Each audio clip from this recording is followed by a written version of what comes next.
Everyone here, I'll end up calling off names. If you don't hear me call your name, that means I already got you checked off my list. I'll probably read those too just to make sure everyone's good, but I'm checking you off. And don't forget, I know you don't have to do it yet, but you are going to need to turn your camera on. And you need to make sure that your name is what your license says. So when we take screenshots and send this to out front, you get your CE credit for post licensing. Are you guys all excited? We are. Yeah. Yay. Oh, hey, Alexis. How are you? Good, how are you? Good.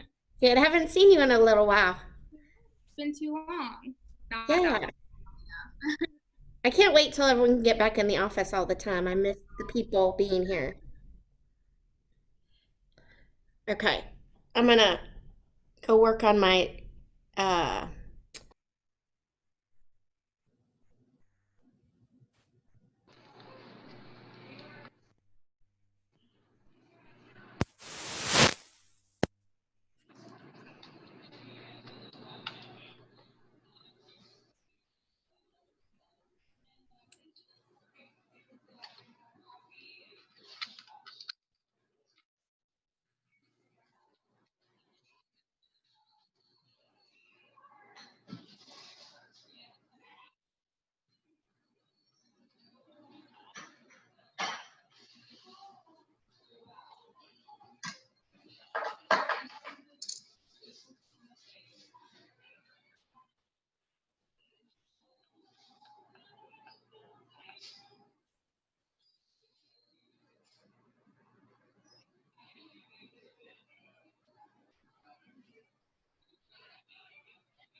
Hey, Chelsea Gandy, will you please change your name so it's got your first and last name? Yes, I'm actually trying to do that right now. Awesome, you're on it, girl.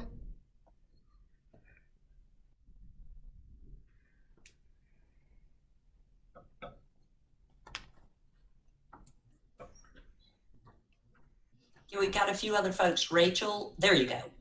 Claudette, need first and last name. Looking fun. We're up to a second page. Do you guys mind walking us through that again? Put your cursor on your face, your rectangle, upper right, 3 dots. Conrad, would you mind changing your name to be first name, last name?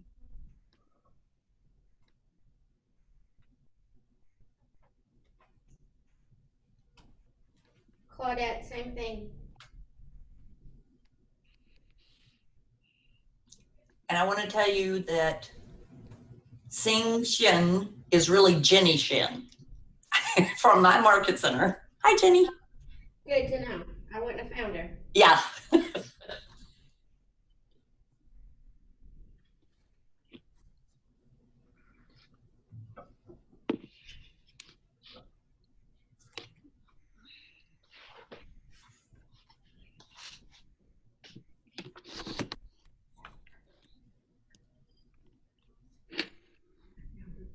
Instructable. Just under that cabinet. Of course. Of course.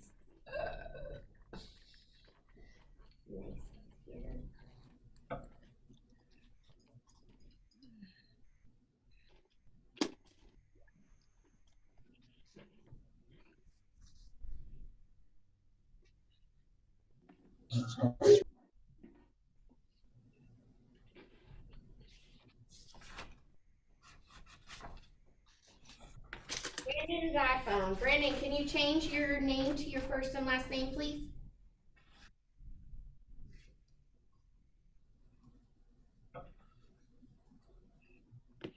Hey, Brandon. Did you hear the instructions for changing your name? Awesome. Thank you.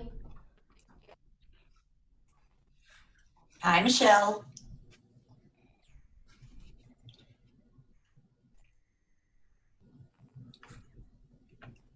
Hello, Anjali.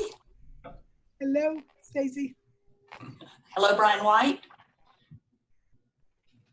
Bonjour, Stacy. Comment allez-vous? Ah, très bien, merci. Et vous? Très bien. You guys are fancy. Yeah.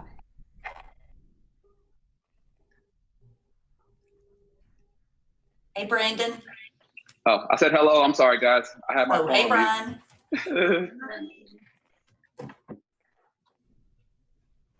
Hey, Stacy. Hey, Tracy. Yeah, you were the first one on. Oh, here's another housekeeping tip.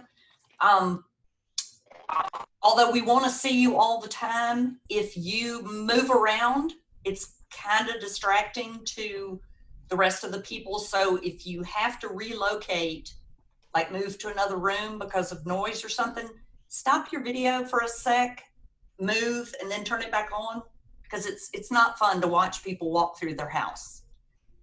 Thanks. Remember, we want light on your face. So if you've got backlighting, get something to show us your beautiful face.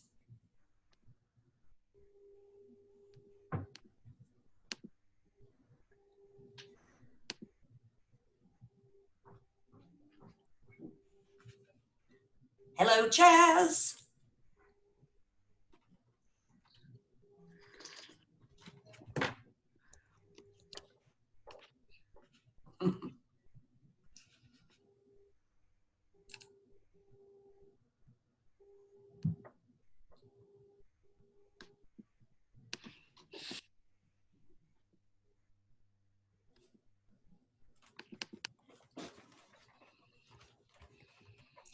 Woo, Shawnee's here. Hello, you made it. Y'all, it's kind of fun to make friends, so use the chat. Chat up your friends. There's Ben. Hi, Ben. Good afternoon, everybody. Hey, Brian. There you are. Okay, you guys, Hello, all. Good afternoon. I'm going to start. Shawnee. Hi, everyone. Nice to see. Shawnee, can you Hey, change Conrad. your name? And I'm going to go ahead and start reading off some roll, and if you can tell me if you're here. And like I said before, if I don't say your name, I already marked you here when you popped in. So I'm looking for Terry with Atlanta North. Oh, there you are. In front of me. Jill, I need you a little louder. Okay, I'll move closer. I was over there, sorry. Yes. Okay. Nicholas DeSalle. I'm Are you here. here? There you are. And Keisha Welch, Atlanta North. Keisha, are you here? She's doing a makeup. She won't be on today. Okay, cool. Stephanie Can. I think I saw you earlier, but there you are. Okay. And Rachel Vanata. There you are. Okay. And I'm gonna mess this up, you guys, but the last name is Bland Reed, and I don't want to say your first. Anjali. Oh, perfect. That's beautiful. Mm-hmm. And you said Chaz was here, correct? Correct. Yes, I see him. Chaz, we need your video, hun. And Marjay Smith. yep, he's here, but need his video. Okay. I'm here. Oh, awesome. Yeah, but Dion DeLone. Dion, are you here? Okay. Alicia Justice, I didn't see you, friend. Where are you, girl? She's under Alicia Danielle. Oh. Set Alicia Justice up first. Let me change it. Okay, cool. Awesome. I don't know how to. Okay, Chaz and Marcia, you do have to turn your video on. Wait a minute. Nicole Davis. Nicole Pass Davis, are you? Yep, she's here. Okay. I don't know how to change my name though. I've tried when I was logging on. Well, I don't know how to change my name. yeah, it's trickier on the phone than the computer, but it looked like you had it.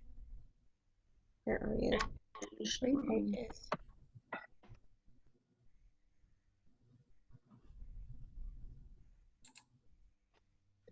Is she good?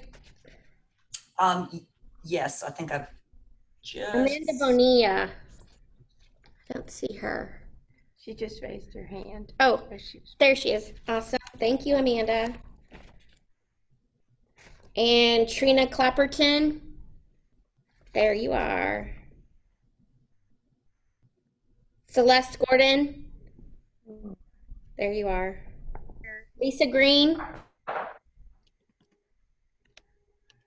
See Lisa Green anywhere?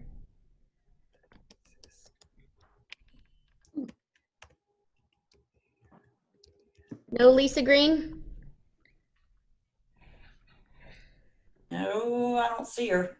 Cindy Sharon? Here. Thank you. Lucas Buttress? Lucas. But I need one paper. All I need is a charger for my real phone. Now we go. Carissa Elwood. Where's Carissa? I see Lucas. He's just on mute. Oh, okay. Okay, if you see him. There we go. Say hi, Lucas. Hello.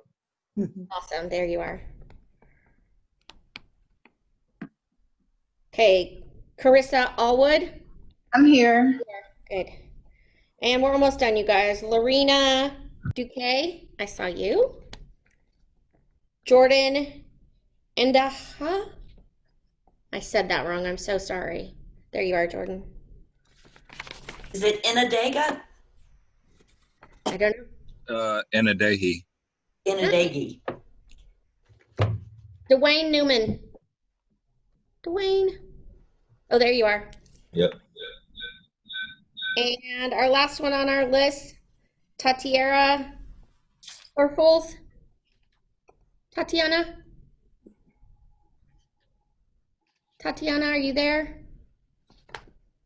Okay, I'm just going to go back just in case. Keisha Welch. This is Lisa Byers. I didn't hear my name as yet. If I didn't say your name, it means I've already marked you here. Oh, okay. Thank you. You're Sorry. welcome. Keisha Welch. Going. Oh, you said she was making up. Right. She won't be on today. Dion DeLone. Going once. Okay, we're moving on. And Lisa Green. Lisa Green? Going once, going twice? Wait, somebody's coming on. Can't tell who it is. Ron Morgan, are you there? Dion DeLone just joined. Okay, fantastic. And Ron Morgan? No Ron Morgan? And one more time, Tatiara Surlis. Okay, you guys ready? Smile, look at the camera. I'm gonna do your screenshots. Make sure I can see your heads and you look fancy and beautiful. Brian White, turn on your camera if you want credit, please. Awesome. Okay. What am I gonna do? Oh, where's the print? Oh, there it is. Okay, that's one. So hang tight for a minute. Oh, that's not what I wanted to do.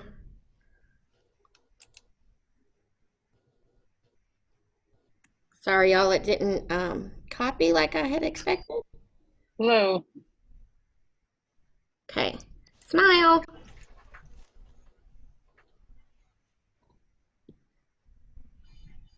is it not copying? Hey, can you hear me? Hello? Yeah. Who is that? It's Chaz. Can you not see me? Yes, I see you, Chaz. He's on the third Okay. page, Jill. Okay.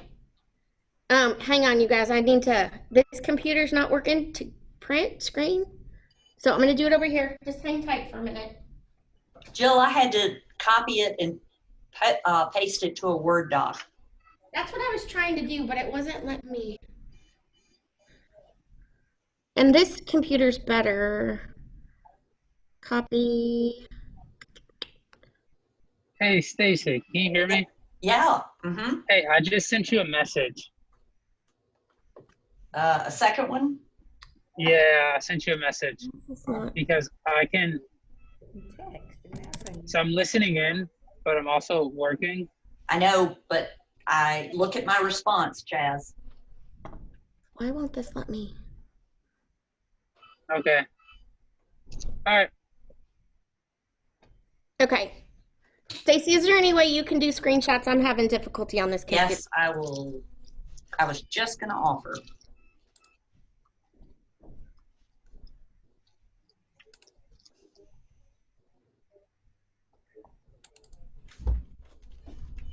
Just give me a sec. This is the worst part of the facilitator job. It is. And I'll figure it out for the next one. Okay.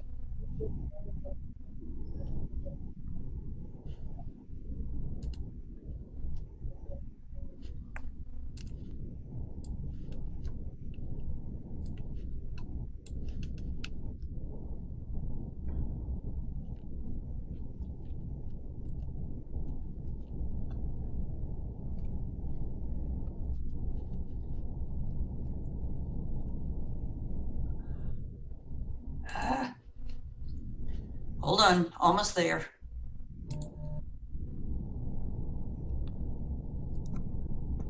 You know, maybe I was making it too complicated.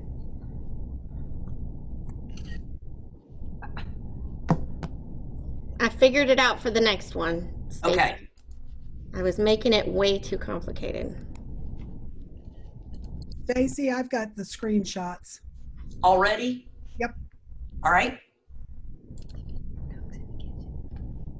There we go. Okay. So you guys are all ready. So Stacy has already kind of go over some of the things. You need to have your camera on. I'm going to be watching to make sure that I can see your lovely smiling faces, and make sure that you're absorbing all this fantastic information. And I'm going to introduce you to Cece here at Cityside. Cece Osborne is going to take us through our first class. I will be here, and remember from orientation, if you need to get up to go to the bathroom or step away, go ahead and hit in the chat out, and then please hit in when you get back. That way we know that you've been only gone for a few minutes. You know, do what you need to do, but come back quickly. We don't want you to miss the information. We will take a break around 2:30, and we will take screenshots before the break, after the break, and before class ends. And just as a reminder, you're going to get instructor evaluation sheets from your coordinator at your market center. So keep an eye out for that. Those have to be returned if you want credit. So my advice is just do it right away. But if you have questions, go ahead and throw them in the chat. Cece wants to try and communicate with you guys as much as possible. But if she's on a roll, put it in the chat and I'll let her know, okay? And we're going to try and make this as fun as possible. All right? Thank you. Hey, everybody. I'm Hello, Sissy. Hello. It's my pleasure to be able to facilitate your class today. And I love teaching Ignite. I love teaching this, igniting your business, revving you up for your new career. On full disclosure, I've not taught a 3-hour class. digitally or virtually as yet, so I'm going to do the very best I can, but I ask for grace up front, right? That's what we give to each other. But it's going to be as fun as we can have it, and as Jill said, I so would much rather us all being in the room together. Then we could hug and shake hands, so catch all of that, and we'll do the very best we can in building good energy between all of us, okay? I wanted to start off today and just ask a question, and maybe we can get some feedback right off the bat. When you signed up for Ignite and you decided to go on this journey with us, what was one thing that you expected to get from this experience? We got some chats coming in, I think. You can speak at this point if you want to take your mute off and tell me. Listings. Listings, okay. Lucas said paid. Lucas, yeah, that would be a good expectation. Alicia said education. Well, this is Conrad. I wanted to get the full Keller Williams experience and all that it has to offer. Been in real estate proud. This is my first exposure to Keller Williams, being a part of the scene. So I'm looking forward to it. You've already made the best decision. That was to join Keller Williams, and the second one was to sign up for Ignite. So I'm so happy that you're with us. Thank you. Let's see what else. Understanding what we can do to be successful. All right, well, all of that is covered, so we should be good to go, right? But in the middle of anything, if you do have a question, as Jill said, please ask through the chat until we have more open conversation like this, okay? The purpose of today is to address some of the main areas of your business. We're going to want to, of course, talk about goal setting. We're going to get our heads in the game. We're going to talk about mindset, which is really at the beginning of everything, accountability, and adopting the use of scripts. So that's what we're going to be working through today. And I wanted to start off with this, a few questions, just so that we can get, our heads to thinking around what's most important for us at this point in our careers, right? So let me ask this question. Have you achieved your financial goals through your career so far? No. Why or why not? Right? You said why or why not? Yes. My why not would be, well, I'm a little different, but my why not would technically be right now just because I'm new. So I haven't gone to closing yet. So have I met goals? Yes, but have I closed? No. So it's kind of like Well, that's a very good thing to say, because it could be in your previous career. Obviously, you're embarking on launching a real estate business because you haven't reached all of your financial goals. Would that be fair? Right? You're coming into this industry because you know this will give you an opportunity to hit those goals. What is the one thing that makes one real estate agent more successful than others? Leads. Consistency. Consistency. Consistency. Consistency. Great And answer. perseverance. Follow up. Patient. determination. Very good. So the answer that we have to get into our head is with regard to generating business. You're going to hear the term lead generation all the time. It is part of almost everything we talk about as it relates to real estate. And the reason, of course, is that as we step into a commission-based environment, we are going to have to go get the business that we will be able to close to then make the income that we are hoping to have. So lead generating daily is a huge part of what your mindset needs to be as you embark on this new and exciting challenge. Why don't all agents do this? Don't do Ignite? No, they don't do lead generation. It's uncomfortable and you are afraid of, failing or being told no. Or approaching someone in general. Great answer, Matthew, Terry. Both of those are good. Yeah, surprisingly, I've been in the industry a very long time, and it really wasn't until I came to Keller Williams that I really understood how so many agents really did not focus on their daily lead generation activities, nor did they build a healthy and strong database. Those are the two things we're going to talk a lot about because they're the foundation of your business. So, is it your desire to succeed? It is, right? And is that desire more powerful than your fear from Yes. doing that one thing? Everybody says yes. Absolutely. Absolutely. That's right. Because that's where our head needs to be. You are ready, you know what it takes, and you're powered by conviction to succeed. Right? So let's move into a little bit about your business, right? There's one thing that can propel you forward in your career, and we've already identified it. What is it? Say it Lead loud. generation. Lead generation. So we're going to Mindset. learn Mindset. skills that we do this in this course so that you can have a winning reality. You are in sales, right?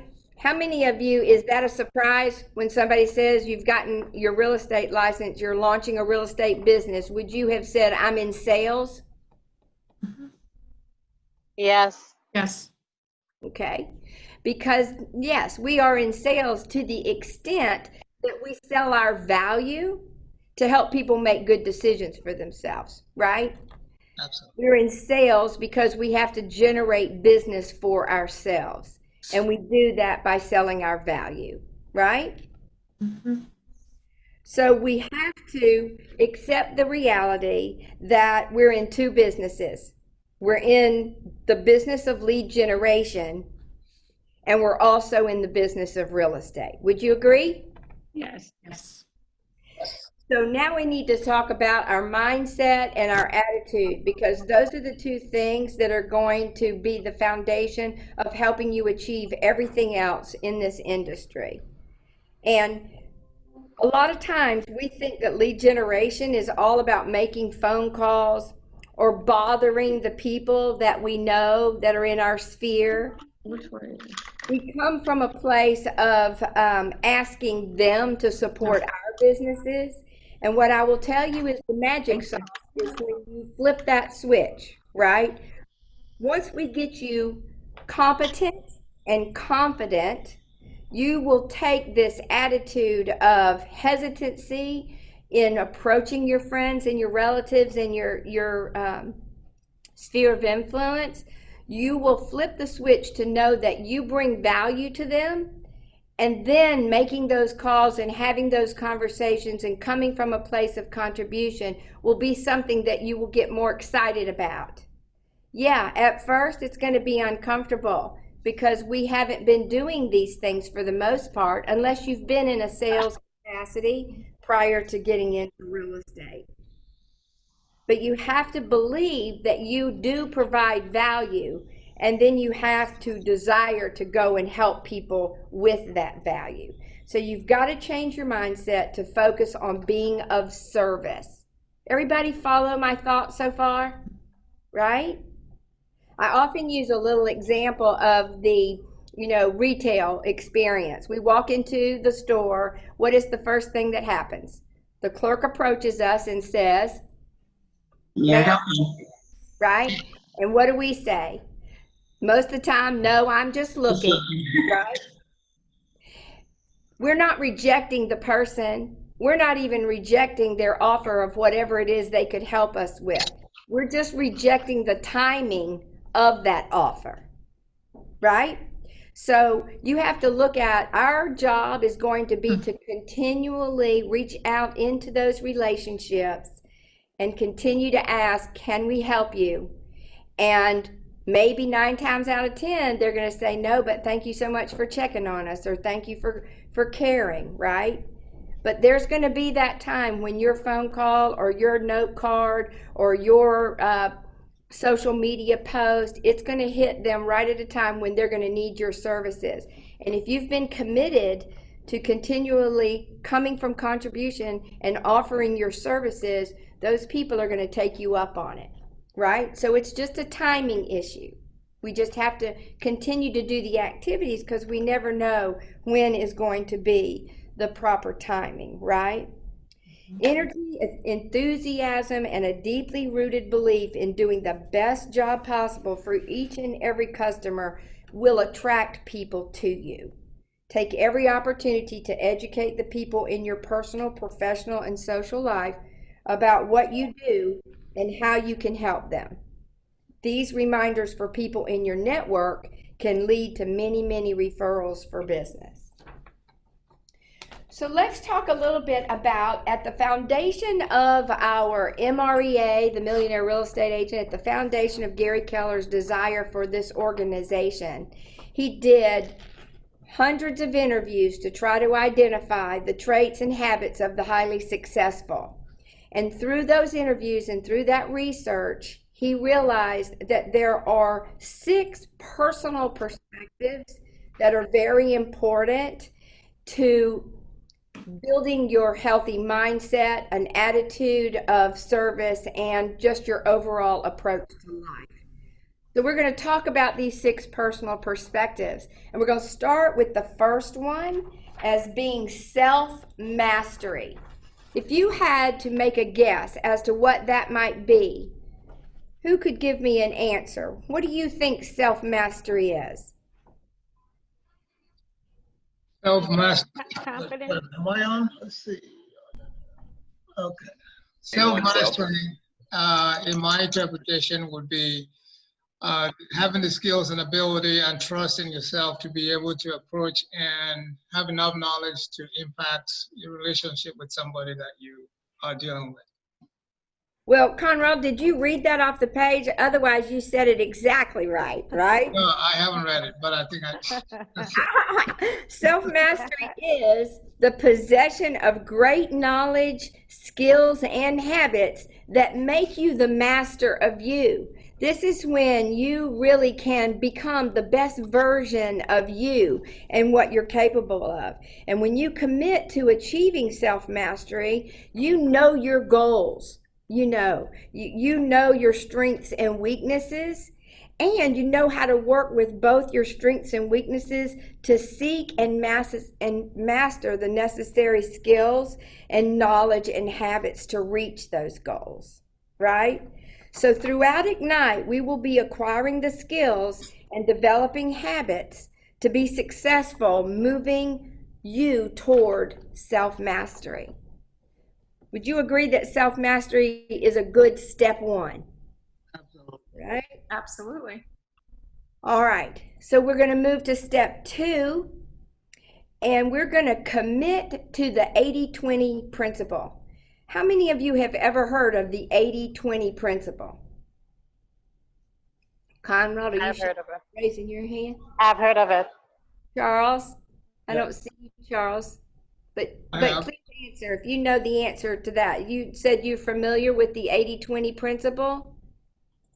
Well, I was referring to it from my previous job, being in IT, where it is get 80% of the way there. And then while you're working on it, you can continue with the other 20%. Well, I could see how that would relate to maybe your previous environment. My husband's in IT, so I relate. But what this is actually speaking to is the idea that 20% of your actions will lead to 80% of your results. It may be one of the most powerful principles you can apply to your life, right?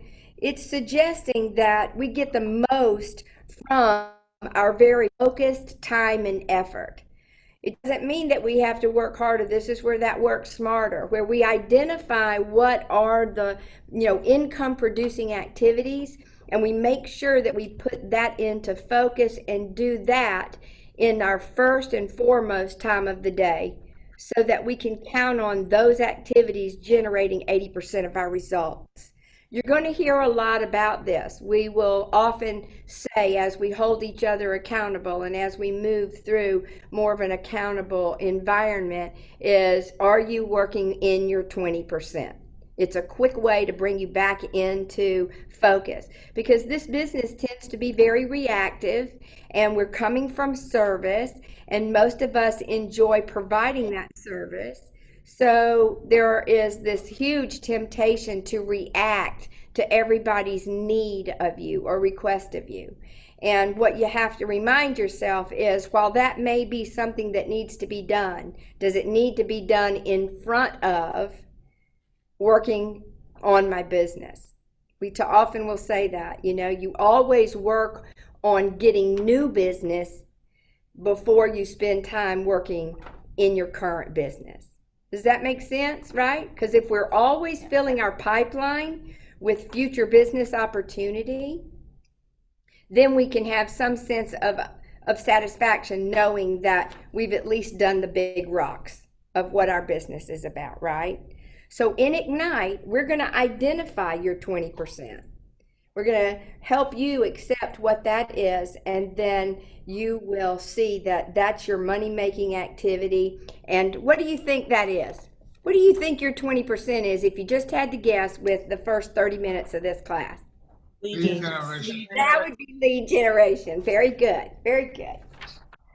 All right, so let's move to step 3, okay? Step 3, this is a little different. Most of you might have not have ever heard this. We are going to move you from E to P, right? Sounds a little funny, doesn't it? Well, what we're saying is high achievers are always looking for a more purposeful way. By doing this, they break through the ceiling of their natural behavior. How many of you were fortunate enough to not have to put a lot of time into study and you could still walk out with a passing grade, right? Or how many times do you feel things come easy for you? And that isn't true for everybody. Well, it is true at some level for everybody because everybody has their natural abilities. We're all born with, strengths and weaknesses, right?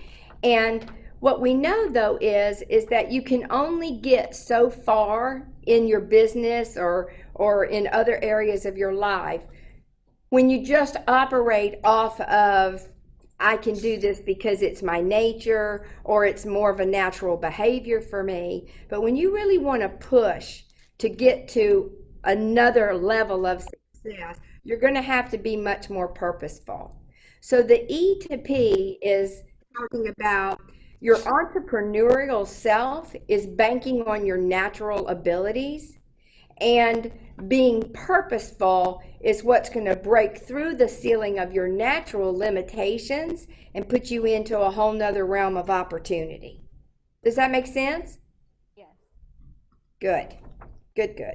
So in Ignite, it's not only designed to help. Sorry, what is the E and what is the P? E is entrepreneurial, your entrepreneurial spirit, right? You've heard that expression. That's your natural ability to want to take more risk maybe, or to be your own boss.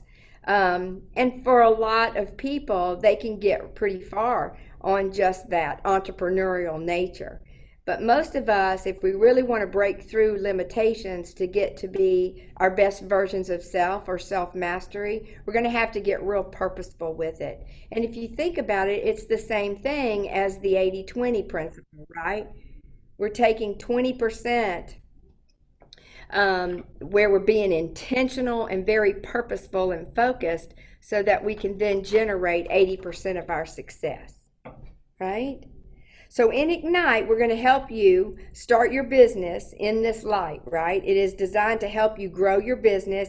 Ignite will help you move from entrepreneurial to purposeful with skill mastery. Okay? Step 4. This one's my favorite. If there is a favorite. I have a question. Yes, please. I just sent it by text. But anyway, my question was, I can understand moving from E to P, but what about if you combine the E with the P together to make it much more powerful and resourceful for an individual? Can we do that? Is that a way to do that? Conrad, that's exactly what's going to happen, because you're not going to lose your entrepreneurial strengths and weaknesses. You're just going to get real hyper focused on how you can best use those traits about yourself to then get more purposeful about a direction that you want to grow in. Does that make sense? We're never going to lose the entrepreneurial piece of us. We're just going to enhance it by being more purposeful. Okay. Right? So step 4, this one's being learning based. Learning based, the foundation of your action plan. I'm one of those people that loves to continually be learning. I feel like I am always growing if there is more that I can know or learn. And so a learning-based individual is an individual who has made the decision to use effective learning as the foundation piece for their action plan to develop their life. Training and education are a huge part of Keller Williams, as you well know. I'm sure for most of you, it was what attracted you to us in the first place. And we definitely need to stay in a learning environment so that we can keep approaching more purposefully those untapped opportunities that are in our lives, right? So in Ignite, it's just the start for you as a learning-based individual. This is your first step. Keller Williams affords our agents learning at every level of success in production. Keller Williams offers many learning opportunities for everyone that joins us. So being learning-based means we stay in some type of learning no matter how successful we become. We can't ignore that things change and that everything is evolving, and we need to continue to grow and evolve as well to stay ahead of everyone. Step 5, this is a big one. This is one we all commonly share, and this is dealing with our limiting beliefs. Anybody have an idea right off the top of what a limiting belief would be? Give me an example. Negative thought, belief. Negative thinking. Yes, It's definitely more of a negative thought, but give me the limiting belief is only being able to believe in yourself to a certain extent. So there's a boundary on how far your mind will allow you to take on success. And so once you reach that boundary, your mind doesn't necessarily allow you to see anything more past that box. So it limits you from being able to be your full self. Yeah. That's absolutely right, Angela. That was a very good answer. A limiting belief is something that we've bought into and we're going to have to break through, right? A lot of times this could be if you've been in another occupation and you have reached a certain level of success that was attached to a monetary goal, right? And we then have felt like, well, that was the top of the ladder in that environment, right? And so then we get into our real estate career and we sometimes think that that's going to be good enough if we can just replace that income.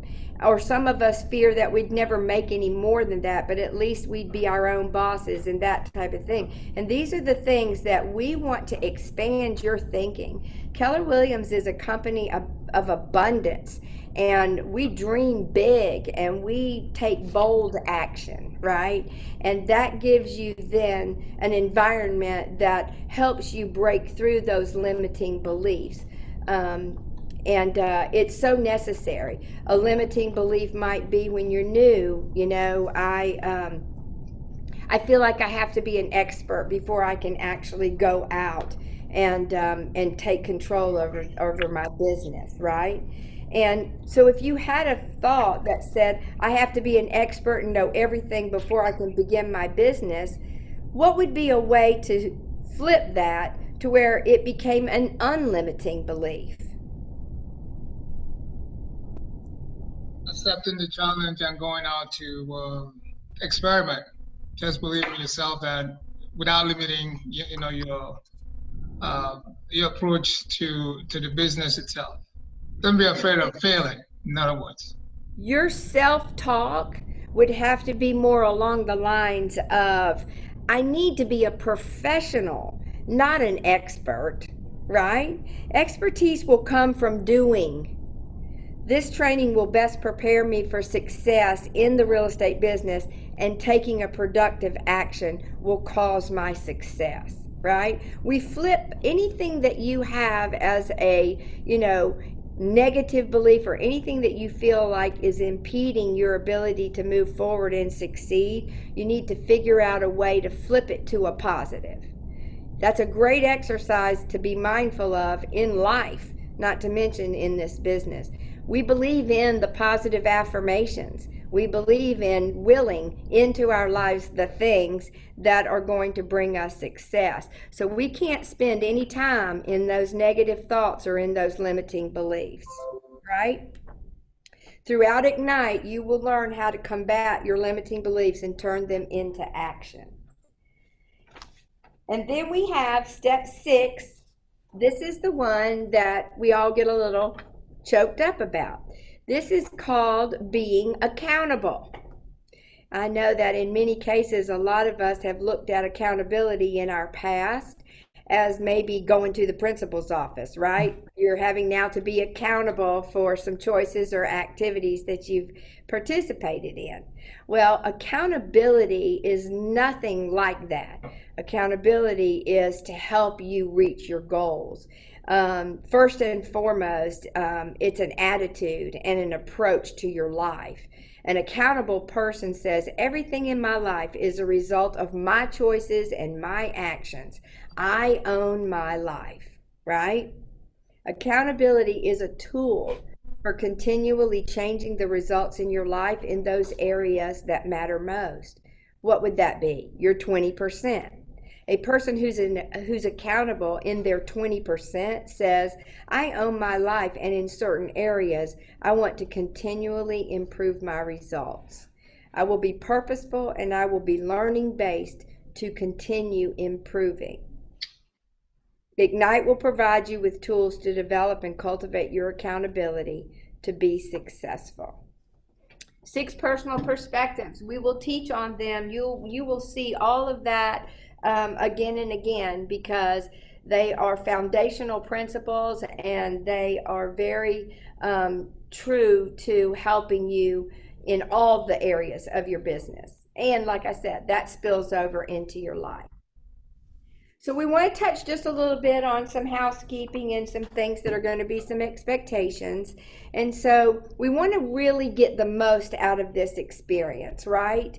And so there are people that in many cases don't really appreciate the opportunity that you're actually participating in. You are what we call our cappers in training. And what that means is, most of you have been told the way we operate at Keller Williams with a capping system. Well, the best thing that happens to us leaders is when we get to enjoy our agents having reached those caps, and then being able to exponentially earn beyond what they now participate in sharing with their broker. So we want you to cap, certainly, and that's the whole purpose behind Ignite. So we're calling you cappers in training, and what we expect through this learning experience for you in Ignite is that we want you to come and be the explorer. You'll see in your manual that it says you've begun an exciting journey toward sparking your business and attaining your dreams. You are not simply a student or a learner in Ignite. You are a capper in training, prepared to do what it takes to be successful in your real estate business. And then they give you examples of different types of students. And we've all had one of these in our classes over the course of our learning, right? The prisoner, that's the one, he has to be there, doesn't want to be there, and really doesn't understand why they have to be there, right? They don't engage, they spend less time in class, and they are catching up on their emails. They escape by spending time in the hall or on the phone, holds on to limiting beliefs, multitask on their computer by working on side projects, or they pick fights with the trainer. Please don't do that. And then you have, Helen, are you raising your hand? No, I'm just trying to take a screenshot of the picture. I'm sorry. Oh, no problem, dear. I just didn't want to be ignoring you. No, sorry. Then we have the vacationer, right? The vacationer says, well, you know what? A day in training is better than a day in lead generation or a day on the job, right? I can convince myself that this busy by being in learning is as good as if I were building my business. And we know that that's not exactly true. And you can see through that they spend more time chatting than listening. You know, they really return late from the breaks and lunches. They're not purposeful in their learning goals. And then you have what we call the explorer, which is every one of you. I already know this. And the explorer is excited and curious about the new knowledge, skills, and tools they will discover in this class, right? They participate, they listen attentively, they ask meaningful questions, they contribute with their compelling ideas. They arrive to class on time and from their breaks. They have a posture of acceptance, right? They respect the different learning styles of the others in the group, and they take notes in their manual for future reference. So these are the people who get the most out of this experience, and I do pray that that is what your mindset is, and you're the explorer through all that we're going to be sharing with you. So there are some things that are going to make this course a huge victory for you, and most of which is going to be a personal initiative to do some home study, as well as this time that we get to spend together in class. You were introduced to some of these tools when you went through orientation last week, and they are the mission days, right? Your action reveal. These are the actual doing of many things, right? So the expectations of each of our power sessions is for you to have done these missions prior to coming to class, because I think then you'll be much better equipped to get the most out of the next day, because you'll have been introduced to some of the concepts and some of the content to ask better questions when you're in the classroom. So you were given a mission to complete before this class. Were they, Jill? Yes. Okay. And likewise, every Ignite Power session will have a mission that you complete before class. And it's essential that you complete all the steps in the mission so you are set up for success, right? So the instructor is going to want to hold you accountable to having done some of these exercises.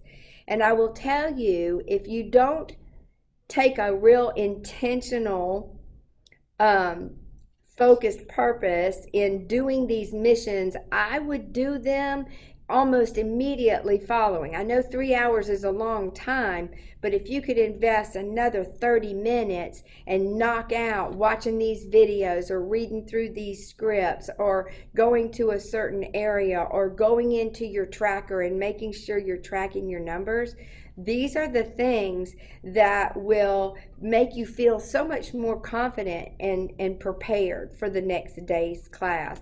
And I you know, I'm human, and we all have the best of intentions, and in many cases it'll be like, whew, that was a long 3 hours. I'm gonna take a walk, I'm gonna go get something to eat, I'm gonna, you know, do something fun for myself because I owe it to myself. And you do owe it to yourself to have a break.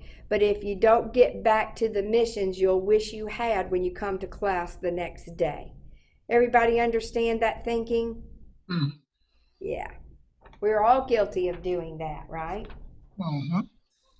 And then we get to share your ahas from the assignments that you've conquered, and it makes for just much more of a powerful learning conversation, okay?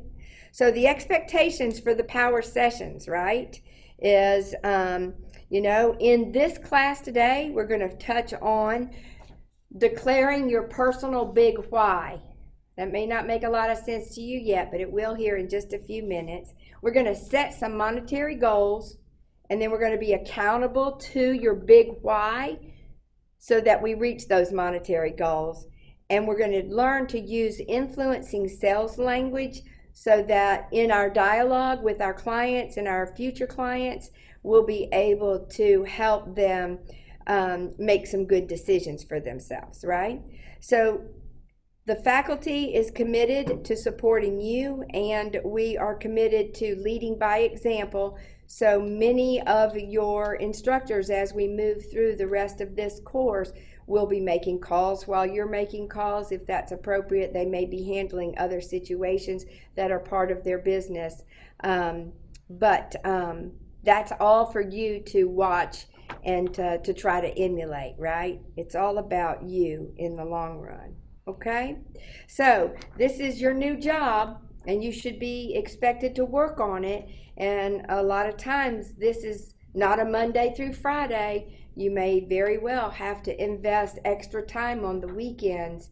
And if that's the case, make sure that you pencil everything into your calendar. We're going to talk about good time management and how to live by your calendar a little bit later in this class today, okay?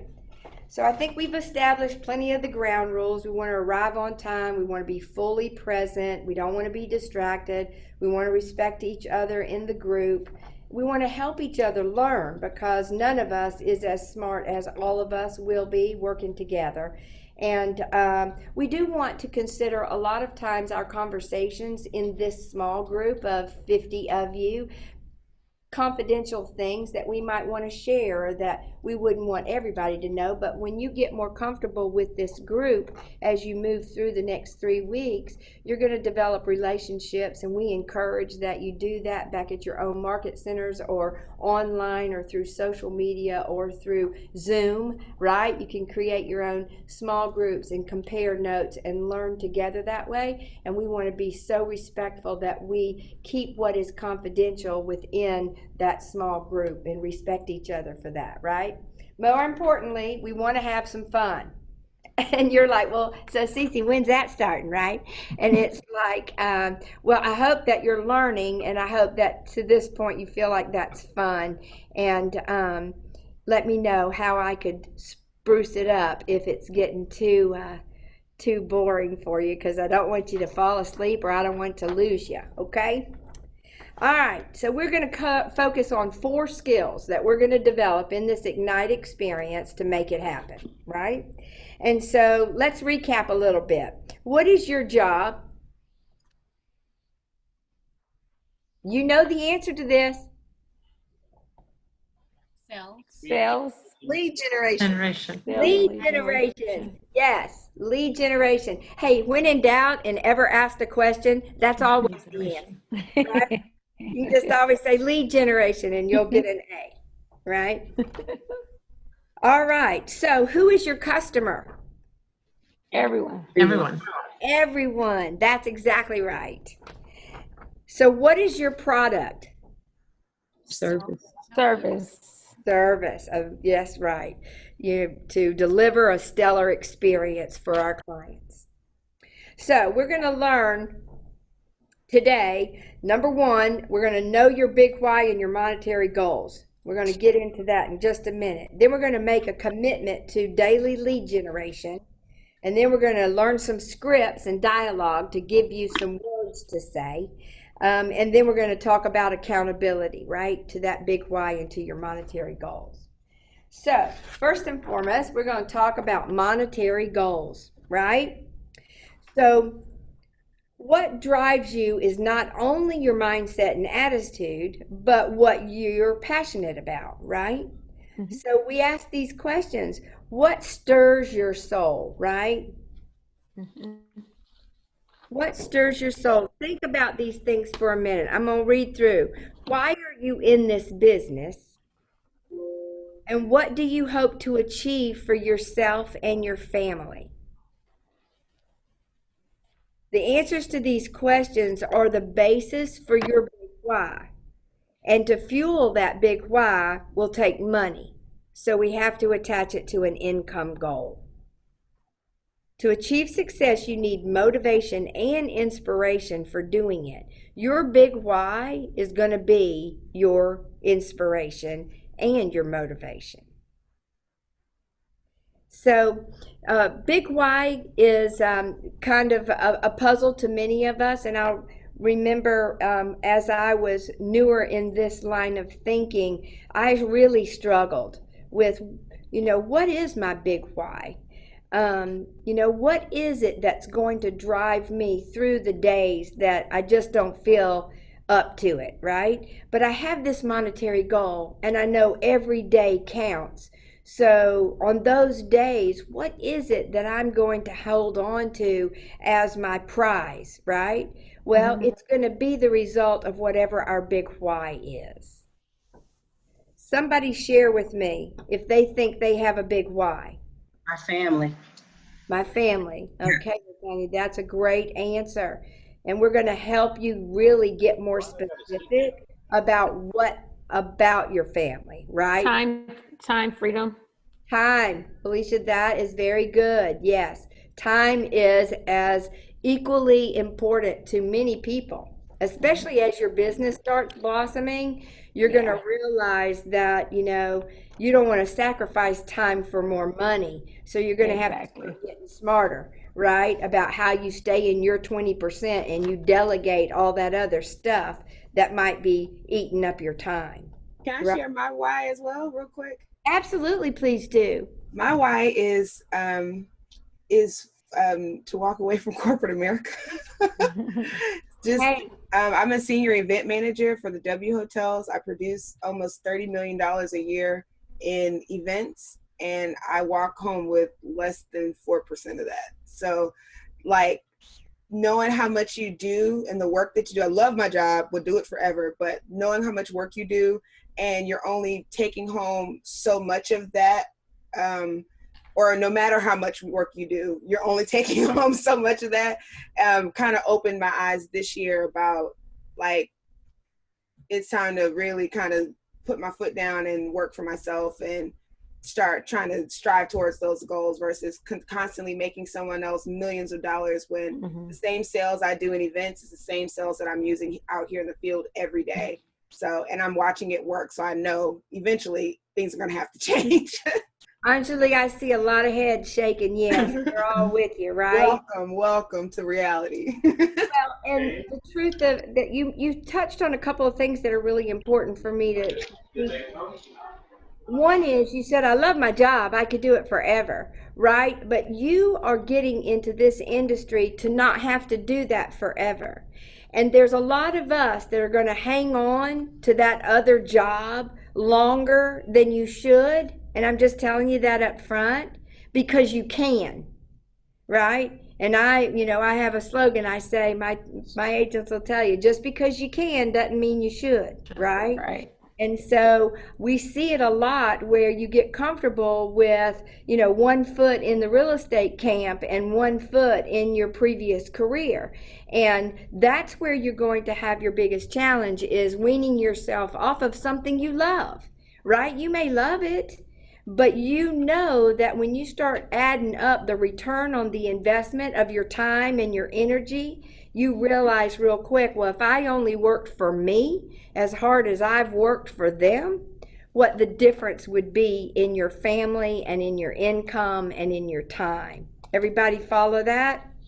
Yes. So I know we are so blessed to have a lot of wonderfully talented people who transition into this industry, and we call you our dual career agents, right? Because we know that many of you have to transition a little slower to make that happen for yourselves and to not jeopardize the security of your family. But have a plan, right? Your big why should be attached to a time frame that you then will take the leap and set those goals along the way as to what has to happen for you to be able to take more of a risk down the road, never jeopardizing your family for sure. We're a company with a value statement that is clear: our God, our family, and our business. And we want to make sure that we don't jeopardize any of that because you want to have a healthy balance.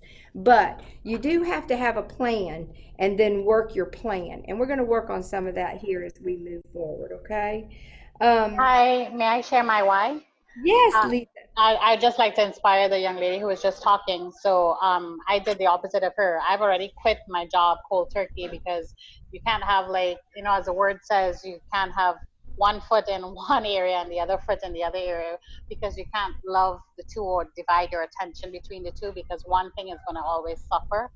So I've gone cold turkey into real estate. This is going to be my new career. So my why is I have to do this. I have no choice because I have to, you know, help support my family, and then also have the time and the freedom to spend the quality time that I would love to spend with my family. So, you know, I'm a woman of faith, and that's why I aligned myself with Keller Williams, because as you just said, God first, family, then work.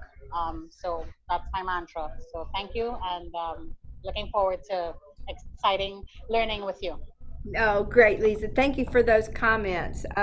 Because, yeah, not everybody can do it, but I will tell you, when you decide to go cold turkey or full time, you know, it is a motivator. There's no doubt about it. Because, you know, those of us who transition out of a corporate job or a salary job of any kind, you know, we get comfortable with that first and 15th, right?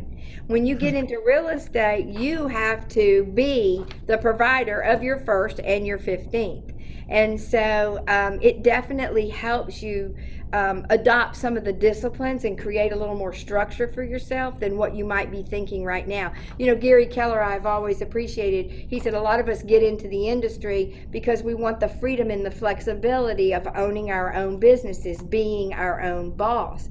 And he says we learn rather quickly that that freedom and flexibility really only comes through developing some disciplines and structure for yourself. And so that's your first challenge, is making sure. We're going to talk about that when we get to living by a calendar, right?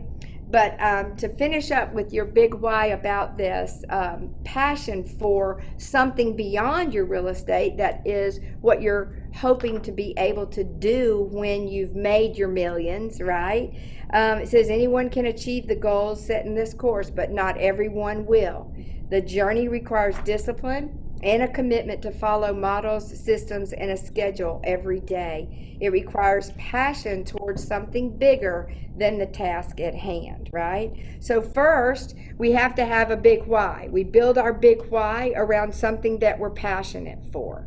An example would be a lot of people, well, for one, you said the family, right? Yes, we definitely want to provide our families with things that would make either their lives easier or more fulfilled, right? But other things might be philanthropic, or you may have always dreamed to, you know, launch a foundation that helps one area of our world, right? All these things are things that we can put out there as that big why, so that we know that every day when we get up and do the things that we are doing to perpetuate our business, we're getting closer and closer to that big why. So passion for your big why, plus following the models, and then time on task over time, we're going to talk a little bit more about that, equals success. Okay?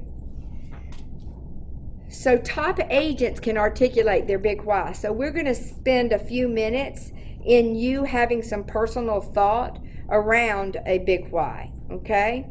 So, it could be, you know, to have your financial success tied directly to your efforts instead of a salary. It could be to build your own business. It could be to achieve a bigger life through your business. You want to plant a big future, right? Mm-hmm. And so what we do is we try to plant these seeds in your mind with, this is you, right? 12 months from now.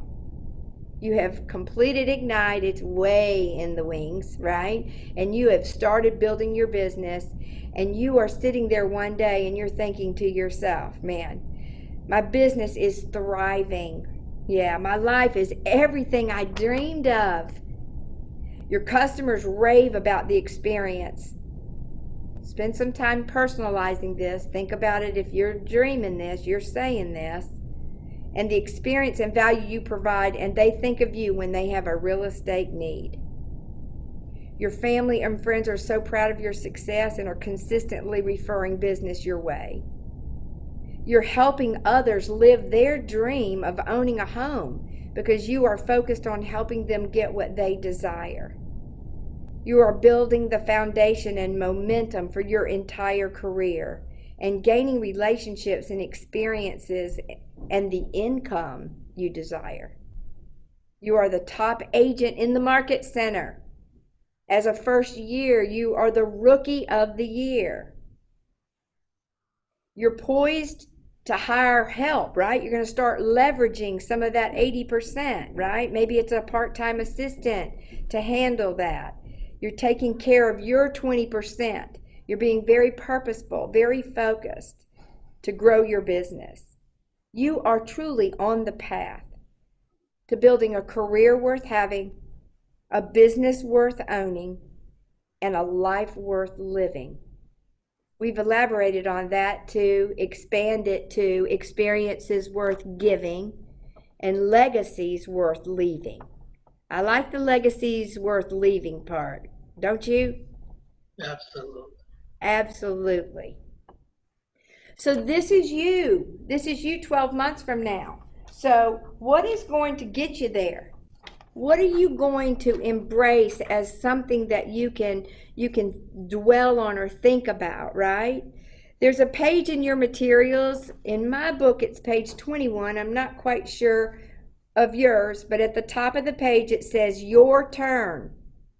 Big why. Right? If you don't have materials right in front of you, then just answer these questions on paper. What is or / was your driving motivation? The why or goal for a career in real estate? What is it? This is personal, and just take a few minutes to answer the question.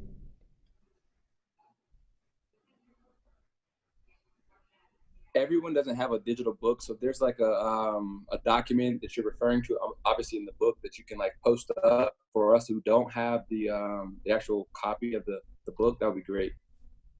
Okay, Brian, Jill's working on that. Thank you. They all have access to it. Yeah, it's in your materials, Brian, whether you got a hard copy manual or whether you chose to follow the conversation online in the materials, in the course materials.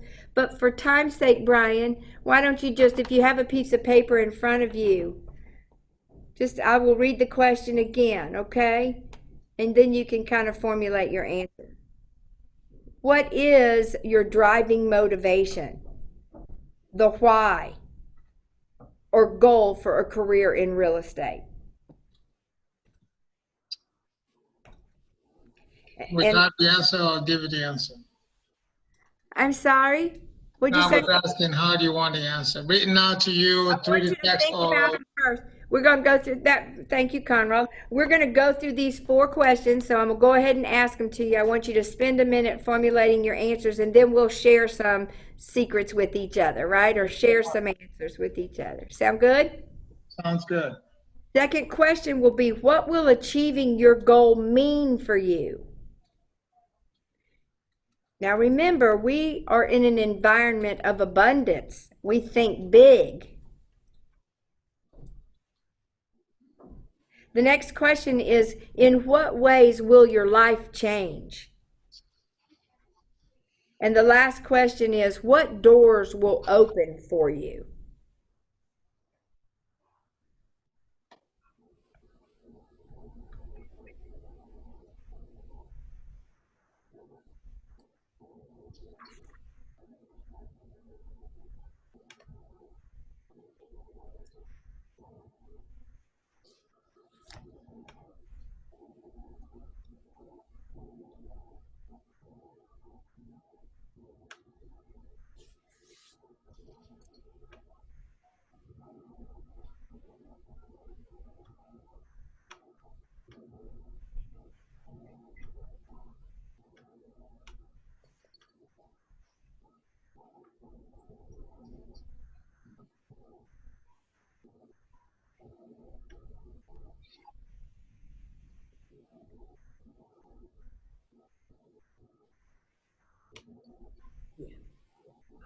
You just for that. We'll see where we are here.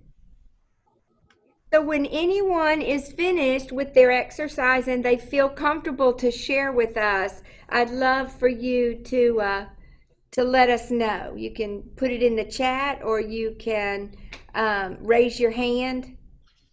I'd like to share, if that's all right. Well, that makes me happy. Is that Ebony? Certainly.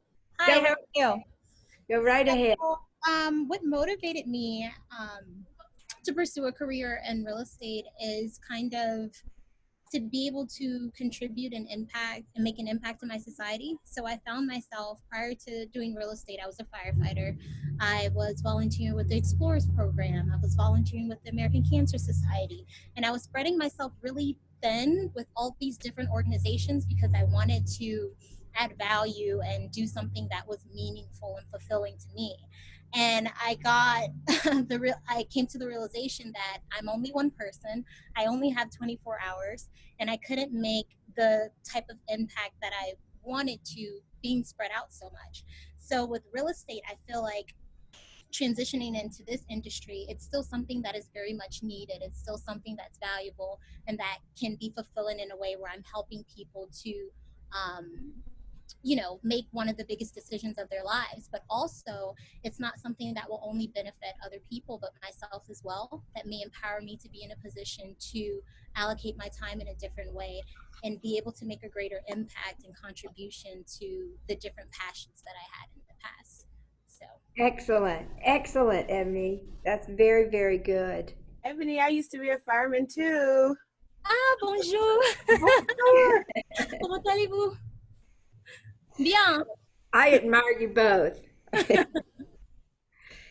Someone else like to share with us? I'll share my why. Oh, great, Brian. Go ahead, dear. Awesome. So for me, it came as a process for me. I have extensive background in sales, so I've done medical sales at some top producing markets like New York City.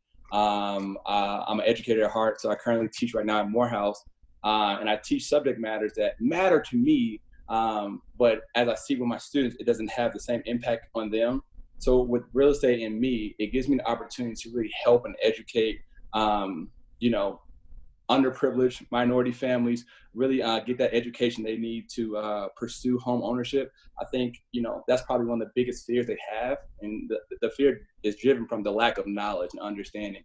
And a lot of people, when it comes to sales professions, are salespeople. I'm very indifferent. I'm very personable. So I know that I can make an impact. I can sit down with someone. I can give them the information and inform them best I can to make a very sound decision that can not only impact them, but their family and generation moving forward.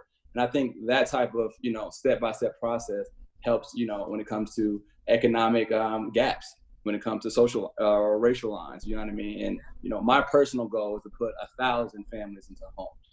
So that's just my personal goal. And I think, if I do my due diligence and work hard at achieving that, the monetary goals and personal goals will take care of themselves. So that's my big why behind it. Brian, that is excellent. And what I love so much that you said was that you love to educate, but not everybody wants the education that you have to give, right? This is an environment, well, yes, the people that you will serve, they need the education. They want the education to help them make a good decision for themselves. That was excellent. What else? Who else? I would like to. Wonderful, Stetson. All right, so I'm gonna speak from the heart, and everybody might feel that it's hitting a little bit close to home. So what I would like to achieve in life is, ultimately, I don't want to have to get up in the morning where my back is hurting because I slept wrong. And in order to get to that point, I need to achieve financial independence. In order to achieve financial independence, I need to build up various forms of passive income. In order to achieve various forms of passive income, I needed to decouple the amount of money I can earn from the amount of hours that I work. So I couldn't work a job that had me coming in for a set wage. That's why I got in real estate. Well, that is excellent as well. That is a big why too, right? I love the way you said decouple myself from from the time, right? Yeah, that was really My why is a little bit different. I don't know if anyone can you guys hear me? I Hey, took it off of mute. Christina. Hi Cece. Good to see you again. Good to Um my why is a little bit different. Very personal. I lost my mom in November. Excuse me if my voice cracks. My mom passed away from cancer in November. And I always resented my mom for being an entrepreneur and for being her own boss. I never witnessed my mom work for anyone else. And out of the resentment I had toward my mom, I opted for the 9 to 5 career, the good benefits, the great pension, the stability, the first and the 15th. I opted for first and the 15th lifestyle. Um, Before my mom passed away, one of the last things she said to me was, Christina, take the limits off of yourself. Take the limits off of yourself. Take the things, the things that you make excuses around doing or not doing because you have this idea in your mind that that is your ceiling. She said, that's not your ceiling, and I want you to explore your own limitless life. So I'm on this call today and place my license with Keller Williams because this is my chance to take the limits off of myself. So that is my why. My why is to live a life without limits. everybody benefited from that, Christina, very much. Yes. And I think a lot of us can relate in one way or the other in, having to learn a lesson through some heartache or through adversity. But sometimes your big why is founded in that, right? So thank you so much for sharing. That's one of the most beautiful things I have always enjoyed about the Ignite group. And now that we've taken it broader than our own market centers and brought everybody together, I was fearful that we might lose the intimacy that develops between the people in the group. And I don't want to lose that intimacy. I want us to recognize that we're all in this together. Everybody's at the same place, right? That's where these small groups that I'm encouraging you to form, from this large group, or this is somewhat of a small group, is so important because you get to really develop relationships. And, as I said, I've been in the industry 40 years. I can tell you that my relationships that I have developed through real estate, whether it be my clients or whether they be my co-agents, are some of the most significant relationships I have. So you will have each other through your journey and it'll become precious to you. I promise you that. I love you all for sharing your hearts and your sentiments. It's really important. Well, good job. Can I give my why? Yes, certainly. Who am I speaking? Chaz, is that you? Or is it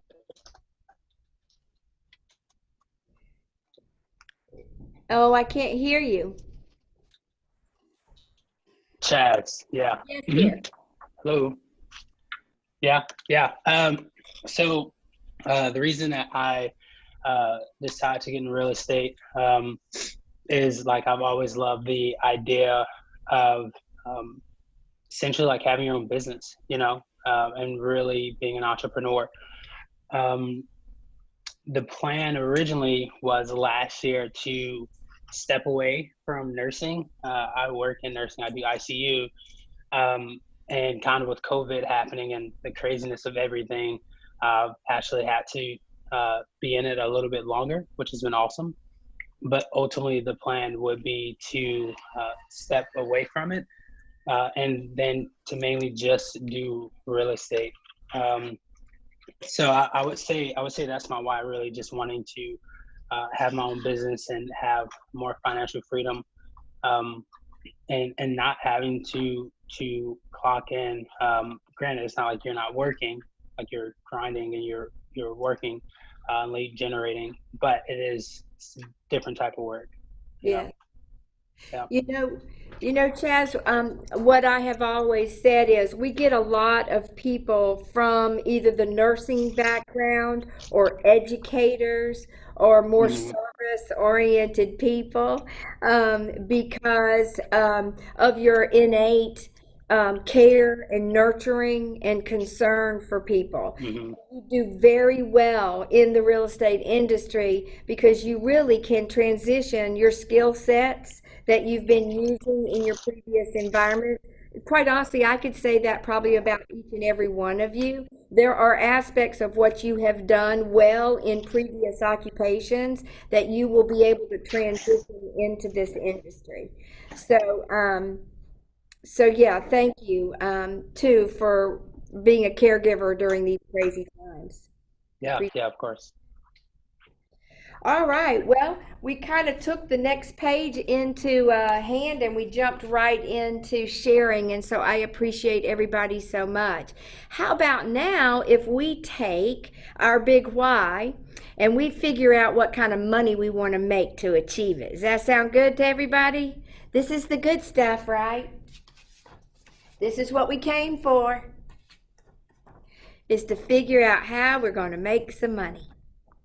All right. So what I hear a lot from people who have come into the industry, we talked about it briefly, is a lot of times people will just say, if I can just replace my current income and yet be my own boss and make my own schedule and have my own time, right? That's a good place to start. And a lot of people choose to do that. But we encourage you, for the exercise sake, to dream bigger than maybe that would limit you to. You follow me? So now that you know your big why, what will it take to fund your life and your big why, right? So this is beyond just replacing your current income. This is about what you would like to make to where you feel like you could not only fund a life worth living, but you could also potentially fund your bigger why. And these are not just annual goals. We're going to teach you along the way to think 1, 3, and 5 year plans and things along that nature. And your big why today may not be your big why 6 months from now, 2 years from now, right? So, but we want to come up with an annual monetary goal. And so write down for me, if you're following in the materials, you have a sheet that is speaking to that. It says, write your annual monetary goal down here. If not, just put it on a piece of paper.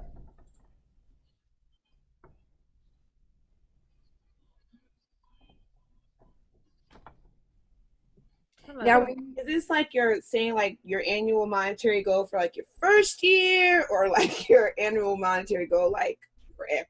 That's a great question, Anjali, and really you could do either one, right? Because if you're anticipating what you would need to make on an annual basis to achieve your, let's say, 3-year plan, 5-year plan, 10-year plan, whatever that is, that's one way to approach it. Or you could just say, I will feel like a real winner if in my first year, this is what. Okay? Because what we're going to do is we're going to back into what that's going to take. And I think you'll be pleasantly surprised, everybody, that you can actually achieve your goals in maybe fewer transactions or in less time than you may think so. And we're just going to prove that to you and then set out, because you may increase it, you may double it, you may triple it at some point once you recognize how to make money. Number one, how to get to the closing table. We're going to teach you all those skills. And then once you have accomplished that, then you're going to know how you can go about doing more of that. So now we're going to do a little bit of a calculation. So now that you've written down your monetary goal, let's look at what it takes to achieve this amount by calculating the average commission on each house bought or sold. Now, in this example, they are proposing that we are facilitating the sale of a $200,000 home. Okay? And we are also hopeful that the listing agent was successful in getting the seller to agree to a 6% commission, which is what the market has supported. However, we all know that's always negotiable. But what the market has supported here for the last several years. And so we are going to take the thought that that 6% is going to be shared by the agents, the agent that's representing the seller and the agent that's representing the buyer. So each agent in the transaction would earn 3%. We do the math of 3% of 200,000, and that tells us that we would generate a 6,000 average commission. Everybody follow that? Yes. And so you could do that with any other thing. Let's say that in the Atlanta market, and each one of your market centers are in a different geographic area, which would maybe support a different median or average price point. So that would change everything, right? Also, too, if you focused on a higher price range, then of course you would give yourself a raise, right? Because the percentage of that larger amount would result in a larger commission. But this is the way we're going to play it at first, just being conservative and knowing this is a very achievable way to get your goal, okay? So if we're working with a $6,000 average commission for our transactions, we calculate that first of all, if we're looking at our monetary, you see on page 24, it says you'll put your average sales price, and then we put the average commission, and this is where you could build your own formula. For instance, if you knew in your area that the median price point was $350, or it was $400, or it was $250, whatever your average sales price is, you'd be able to calculate using what we typically work from a 3% commission for each agent. You would come up with what your average commission is. Now we're going to factor in some fees, right? And so you've agreed by joining Keller Williams to contribute 30% of your commissions until you cap. Now notice these materials are universal to Keller Williams and does not represent the amount of our cap. But you see in that first line where it says your GCI times 30% capped at 20,000, well, we know that's not true. Our cap is 15, right? Okay. And then you add in the royalty, Keller Williams International, right? That 6% that they take until you have capped at $3,000. The $3,000 is universal to everywhere in Keller Williams as a royalty amount that the agent contributes. The cap that you pay the market center is what varies, right? So your total in the example on the page is 23, whereas we know our total is 18. Everybody follow? So then we can do that in our market center. You can put those numbers down there as the actual. And then it's important that we have that total number because you're going to use that as we move forward in a calculation. Okay?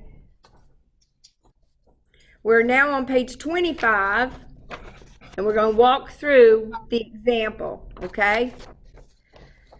So it says your GCI calculator will assist you in calculating these numbers. That's all part of your command and your toolkit that you have through KW Connect and KWU. And you'll be trained on those things throughout your market centers in addition to all that you learn in Ignite. But your calculator will assist you in really doing all the math. You'll just have to drop some numbers in there. But in this example, it says that their annual goal, net GCI goal, was 100,000. Now, if we're using the term net, right, that means it's after other expenses, right? So if you want to net 100,000, you would have to add back into that what you're contributing to the market center, right? The cap. So you see in the example, it says 100,000, and in the example we just worked from on the paperwork, it said 23. Ours, of course, would be 18. And then it says you add A and B, and you'd come up with 118 if we're using our example, right? Then you take that average commission and you divide that number by the 6,000. That would be your average commission earned. And then you see in E, that's the number of transactions you would need to have close for you to be able to net that $100,000. You understand? Other expenses that you might include on top of what you contribute to your market center would be other business expenses. And as a business owner, you have the freedom and flexibility to add in your car payment, right? Your gas, as a 1099 person, you have a lot of opportunity, and you'll learn that as we learn more about running your business like a business, and of course, having conversations with your tax advisors and things like that. But just knowing that whatever your dollar amount, you want to beef that dollar amount up to be reflective of any add-on expenses so that you would truly be able to drill down to how many transactions you would actually need to have to actually net the number that you want to net. Does that make sense? So do you do, like on this example, you'll do the 100,000 plus the cap, which is 18,000 for us. So you'd have 118,000, divide that by 6,000 to get the 21? That would be correct if you're using a median of 200,000, right? But so in your sheet, the next page gives you a chance to play with it, right? So you could put in whatever your net, whatever you want that net to be. Typically, most of us, and I've taught this over and over and over, we all go for 6 figures. That's what we want, man. We just want 6 figures. So we start with that 100,000, right? But it could easily be 200,000, right? It could be any number. Now, naturally, we're going to have different ways to get to those types of income levels, but they're all doable. That's why we just share it with you, because when you really break it down and say, well, I need 21 transactions to cover my expenses and still net $100,000, well, then you say, well, jeepers, that's not even 2 transactions a month. And if I'm full-time and I am master of me and I'm cooking with grease, as they say in the South, right? Then I should be able to do 2 real estate transactions a month. Well, by golly, I might could do 3. I might could do 5, right? One month I might do 9, and the next month I may only do 4. But together, right, I've done 5 or 6 a month, right? So that is, knowing these types of things is what's going to empower you, because we're going to create now a formula of success, right? That's what I call it. In other words, what is it actually going to take to have 21 transactions? What would have to happen for me to be able to do that, right? We're going to figure it out so that we can do it. So what's your ahas before we move on to the next level of where we start really breaking this down into some activities and some lead generation strategies? Anybody have any ahas, any wahoos, any uh-ohs? I have an whatever it is. I have one. So when I look at, wow, I'm going to have to sell 21 houses or 22 houses, that becomes a little overwhelming for me.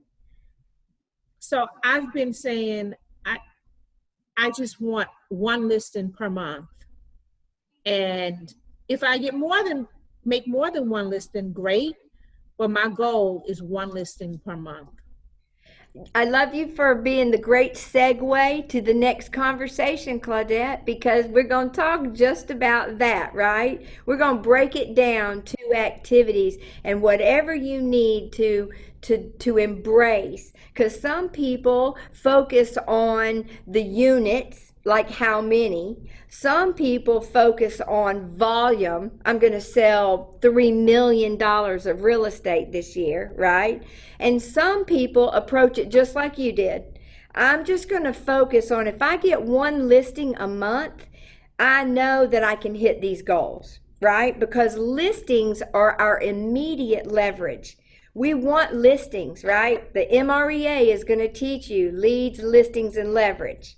And so the listings attract buyers, which give you more business, right? So I think that's a wonderful way to approach this, Claudette. And if it helps you manage the task at hand, then so be it. There is no right or wrong. There's multiples of ways to reach your goals once you know the formula for your success, right?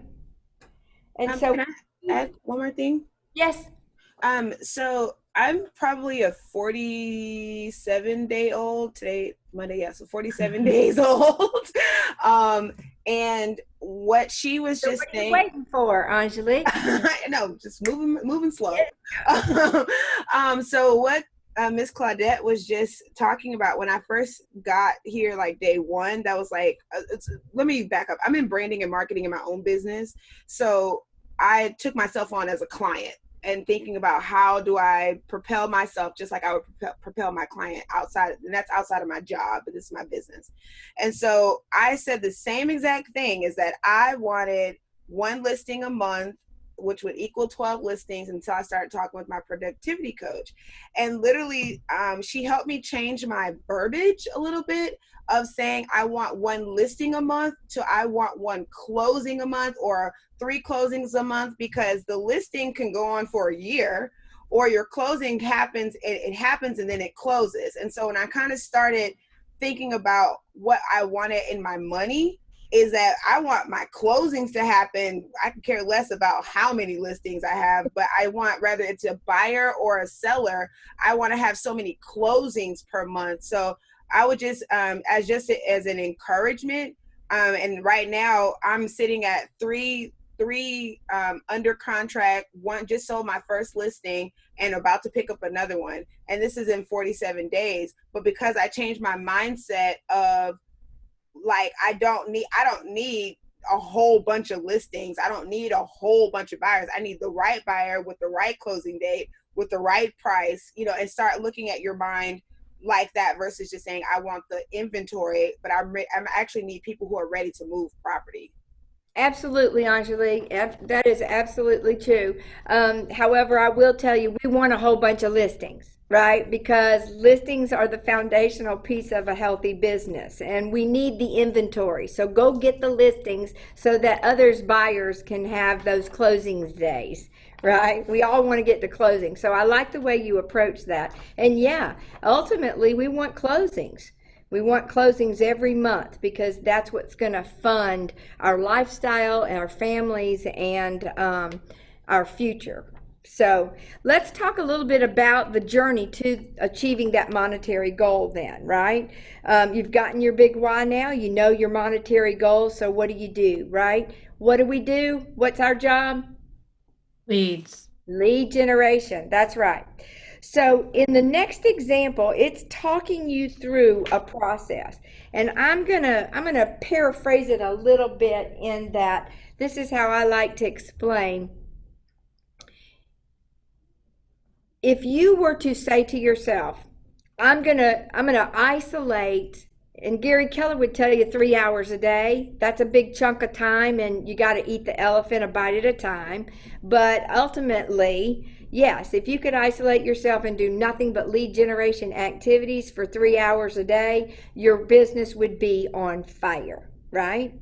But let's just say that you're going to start off and you make a commitment to do an hour and a half, 2 hours, whatever it might be. And what you start doing then is, in that time, you start either making your phone calls to your database, and you all have a database as we speak, right? You know what it is, right? Your telephone. That's right. We have hundreds of people in our phones that we haven't spoken to, that we could make, calls to, that we could start with to announce that we've launched our real estate career. And so you sit down and you say, okay, I'm going to devote an hour today.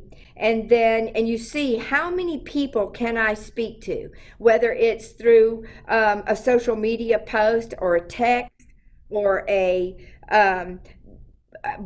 contact has to be categorized as somebody you actually get to talk to about real estate, even if it's for a minute, right?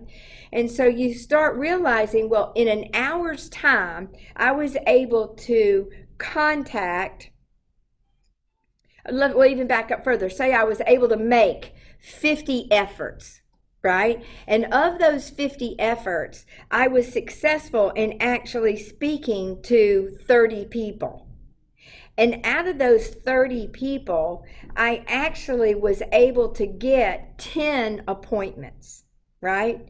And then I go on these appointments and I'm successful in securing 2 pieces of business, right? So now what is my formula?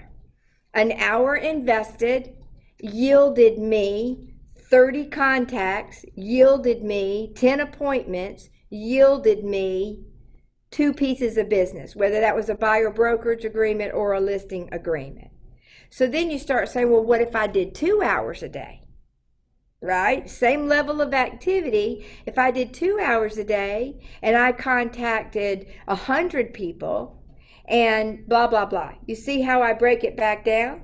This is how you're going to start identifying how you want to structure your day and what your expectations should be of those lead generation activities, right?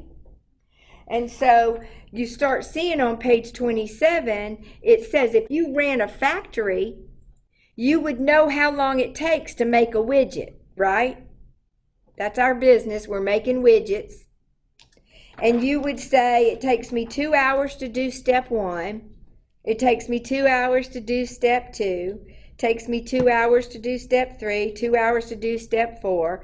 And now you know you've put in an 8-hour day, and you have accomplished making 1 widget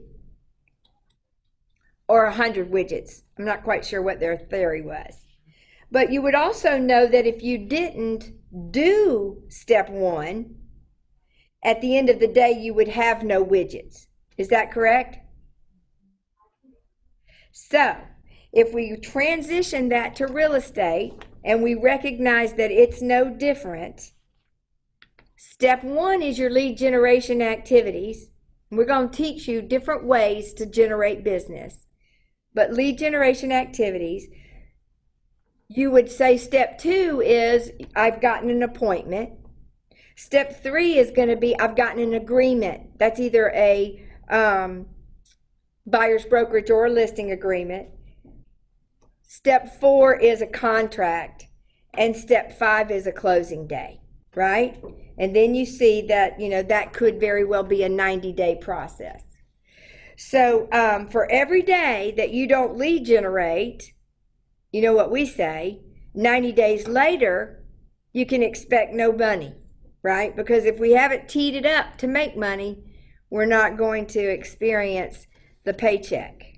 So you don't want this to happen. And so just as if we were in a factory, lead generation is our step 1, and we have to be totally committed to it every day in one aspect of the business or another. So everybody, I think, is ready for just a little bit of a break. And Jill's going to tell you what the rules are about that. Don't take off yet. I'm going to do screenshots real quick. Oh, let's see. Christina.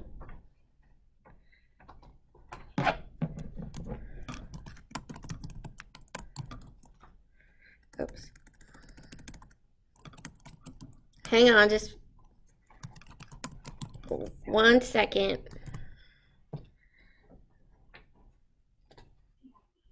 Okay, smile everybody.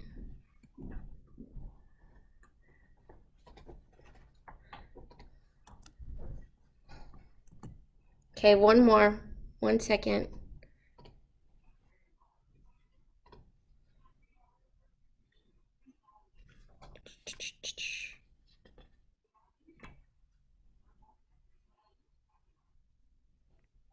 Okay.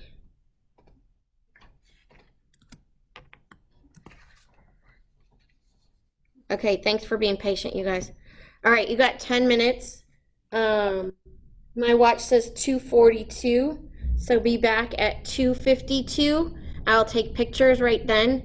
And remember, you guys have to have your cameras on or else you're not going to get credit for class, okay? Any questions? Go. Break.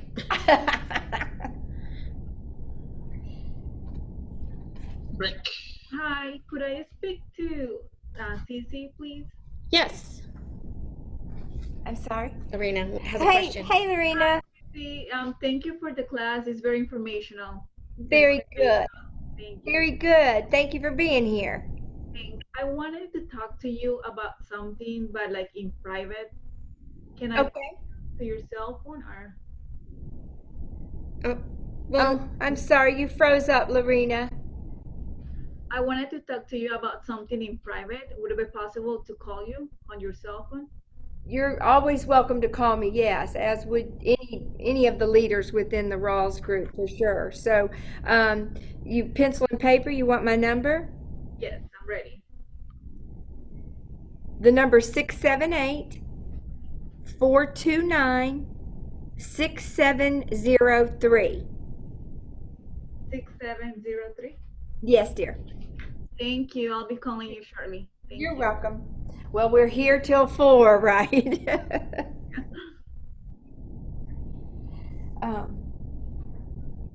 So I'm gonna mute this. Sorry, guys, my computer just died. So are we taking a break now? Yes, Rachel. Okay. Yeah. Quick break. Be back in your seat at 2:52. 2:52. Okay, sounds good.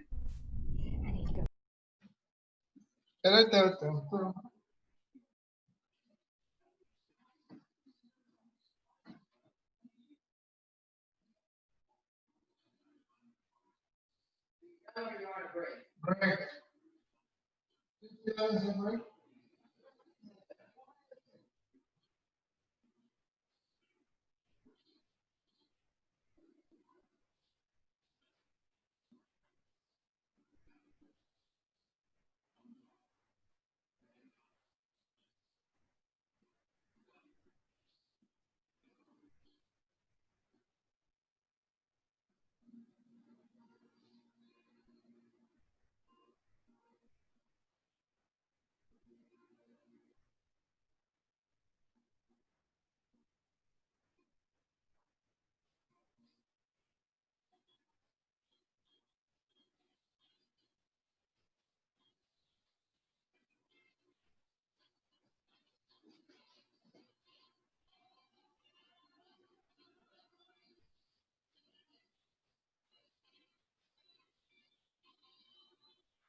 Hi, anybody. I got kicked out and had to do it from my phone. Are we on break right now? Yes. Yes. Yes, we Yes. are. Okay, thank you all. 2:52. Okay, thank you.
Is it me or does 10 minutes go by really fast when you get up from your seat? Absolutely. I was like rushing. I'm like, You okay, I can't need to use move, the right? restroom. Right. I'm like, I need to use the restroom. I need to refill my water. Then I get back and I'm like, whew, 2 minutes to spare. I promise that time went by so fast. And I thought they said our break would be 15 minutes. Maybe they changed their mind. Yeah, I thought so initially. Still. Yeah. Maybe we can bargain for a 20-minute break tomorrow since we only got a 10-minute break today. Help We us won't with our roll over negotiating minutes. skills, right? Be great negotiators. Make sure to put it in the contract. Right? Like, what kind of stipulation is that? It wasn't my idea. They told me 10. Oh, Jill can hear us. Hey, Jill. Hey, Jill, girl. check your email. It's this first class too. It just has a lot of content, and so we're gonna have to pick up the pace so that we can knock the rest of it out. Because honestly, we don't have but what about another hour and 10 minutes together, of course, we could spend twice that and make good use of the time, but you can only take so much, right? Right. So that was I'm the enjoying reason. myself, Cece. I'm sorry. I said, well, I'm enjoying myself. Well, I'm happy to hear that, Ebony. Literally, I am. That was one of my, Jill has known I was very cautious about how do you get a group to engage for 36 hours when you're not in the room with them. It's one thing when you're sharing each other's energy, right? But it's a whole nother thing when you're in this distant environment. But y'all have been phenomenal. Y'all have been great and very interactive. And so, yeah, I'm having fun too. I definitely feel like I want to retake this class when it's in person. Lisa Bice was saying, like, she's taken Ignite more than once. She was like, when you get burnt out and you start feeling like you don't know how to revamp or re-energize your business, she was like, the information that you get in Ignite is invaluable. So Yes. yeah. I'm glad, Christina, because we are offering this in this virtual environment so that we can get y'all the 25-hour post-license education. Many of you were of need of that. But there's a new Ignite, a different delivery method. The content is still the same for the most part, but we just have a little bit of a different delivery method, and that's what we intend to bring into the Market Center pretty soon. Cool. Just so we can start having, physical meetings again. Yeah. Look at them, they're just so good. They're following all your rules, too. They still have 3 minutes. 3 minutes. My watch says none. This says 2:49 on the computer. We have voted to use Jill, CC's watch. Jill, I'm here. check your email, please. Me? Yeah, Okay. thank you. Jill, while you were away, there was a vote to use CC's watch. Oh, okay. Still negotiating, huh? I'm like, my watch says. We got three different times. My phone says one thing, the computer says another, my watch says something else, and Jill said something else. So. We'll go with the latest one. So we've got, according to the computer, we got 2 more minutes. So everyone needs to get their cameras on, because I'll take pictures in 2 minutes. Hey guys, I put a message in our chat if you guys wanted to share like your phone number, what area you specialize in, what brokerage you're from, and your name. We did this in my real estate class, and so we all end up, of course, going to different brokerages, but it was just a great way to kind of stay connected. We're on a chat. We create our own Facebook page that we're like communicating, because you just never know when this one person in your class has something that you need, or if you have a question, or I'm in South Fulton, so if you have a question about South Fulton, you need some help or a showing or something, we're brothers and sisters, so we're here to help each other. So if you want to drop your name and phone number and what area you work in, and then we can actually, now they've upgraded the Zoom so you can save it and kind of put it together. But I'll put together a chat for everybody that we can communicate, but no one is making you do it. We're just, if you want to. I think that's a great idea. And because there are times, and with us being the Rawls group, our offices are all over Metro Atlanta. We're all one family, right? And like she said, sometimes you need someone to go grab a lockbox or a sign, or go do a showing, or, support each other. So it is nice to have a bigger group, because normally we would be in a classroom with about 10 people, but you guys get, a little more than 10 from each market center. Okay, you all ready? I'm taking pictures. Smile.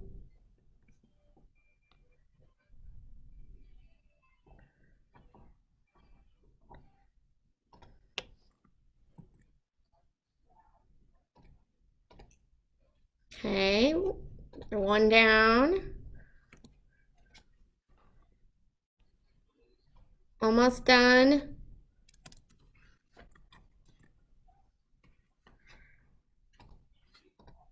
One more.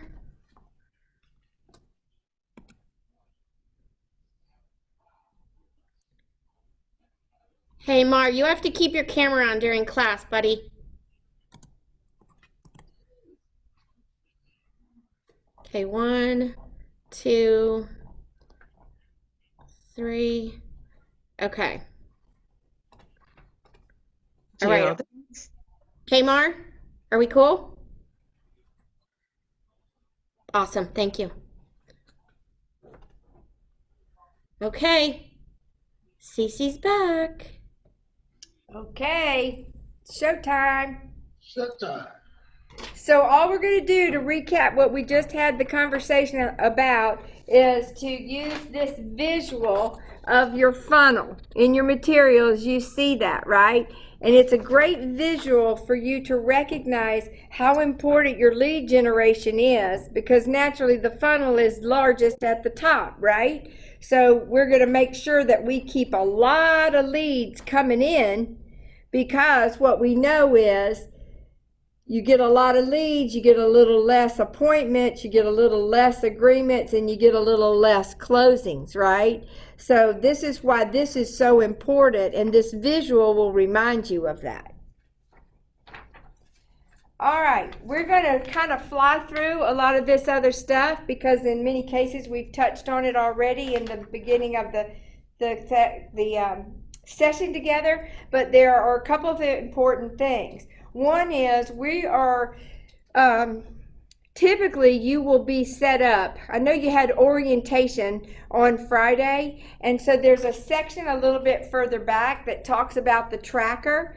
since that was already introduced to you, we're not going to spend more time today in that. If you want to get any more instruction about that, then please reach out to your market centers just to make sure that you have a good comfort level with the use of your tracker. The other thing is you're going to want to be coming to class prepared to do some calling, because we're going to learn some scripts here in just a few minutes, and then you're going to be expected to try to use those scripts in conversations. So a lot of your instructors, especially moving forward from today, this being the first class, not everybody always comes equipped. However, I think in orientation they probably instructed you to come equipped to be able to make a call or two. But as you move forward through the other sessions, that's going to become an expectation, and you will want to come prepared with at least a list of names that you could begin to work with, right? So we're going to call every session, and we're going to leverage the scripts.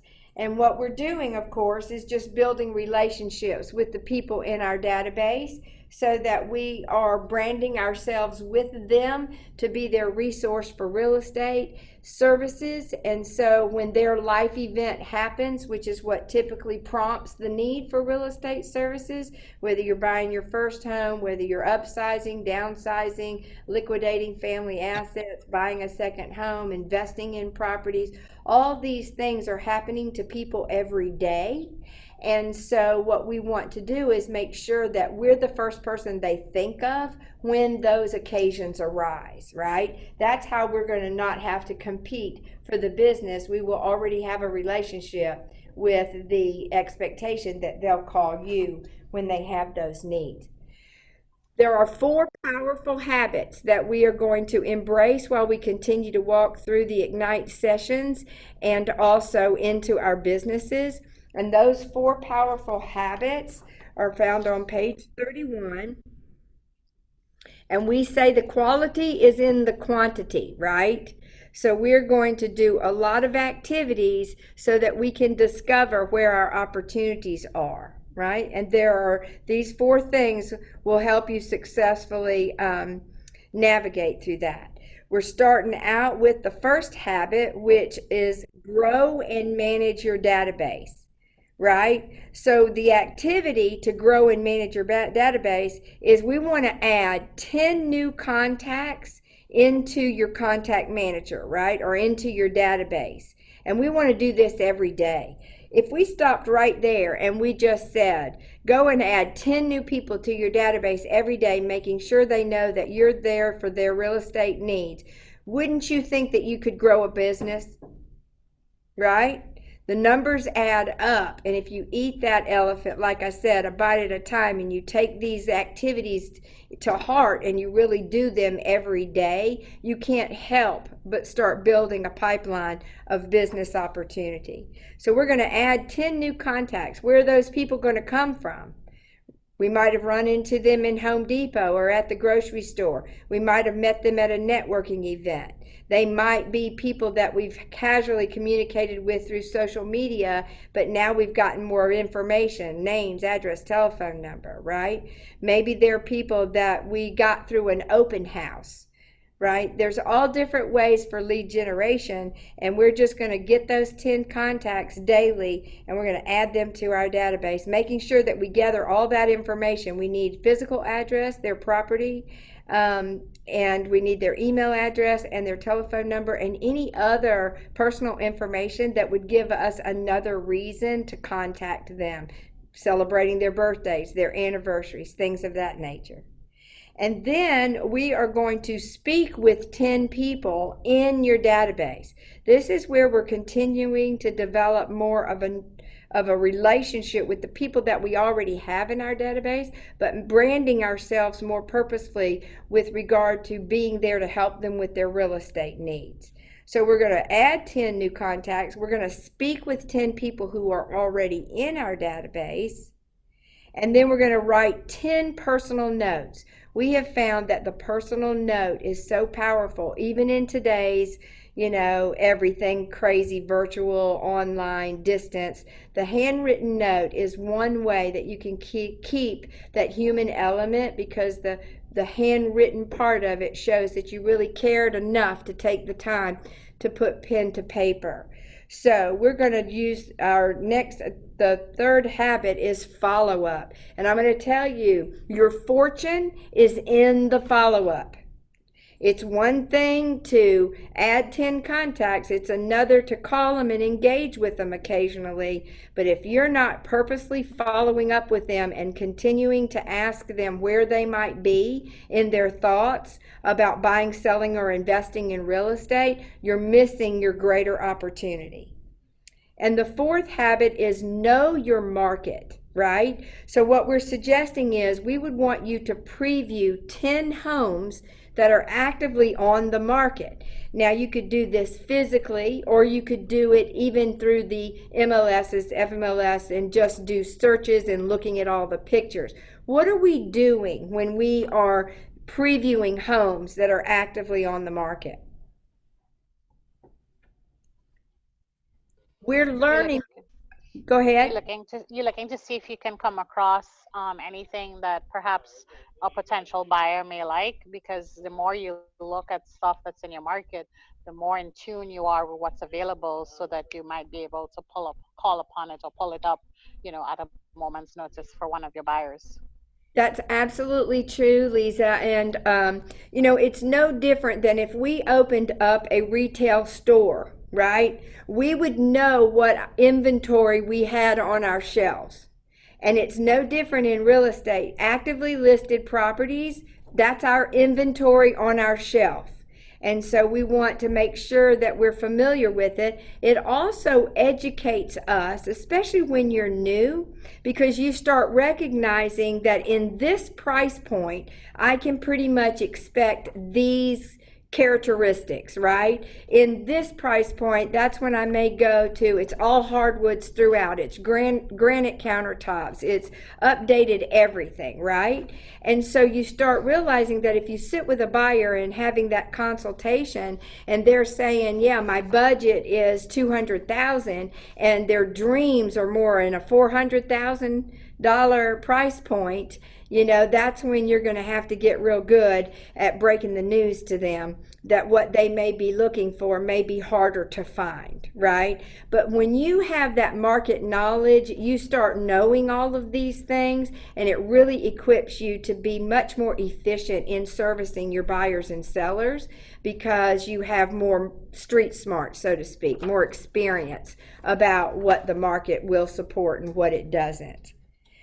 So one thing I want to point out to you, some people look at this and say, those 4 habits, I got to do it. Do you realize that the first 3 steps, the grow it and manage your database, the prospecting tool, and your follow-up, quite honestly, that could be the same 10 people, right? Let's say you've met someone and then you have put them in the database.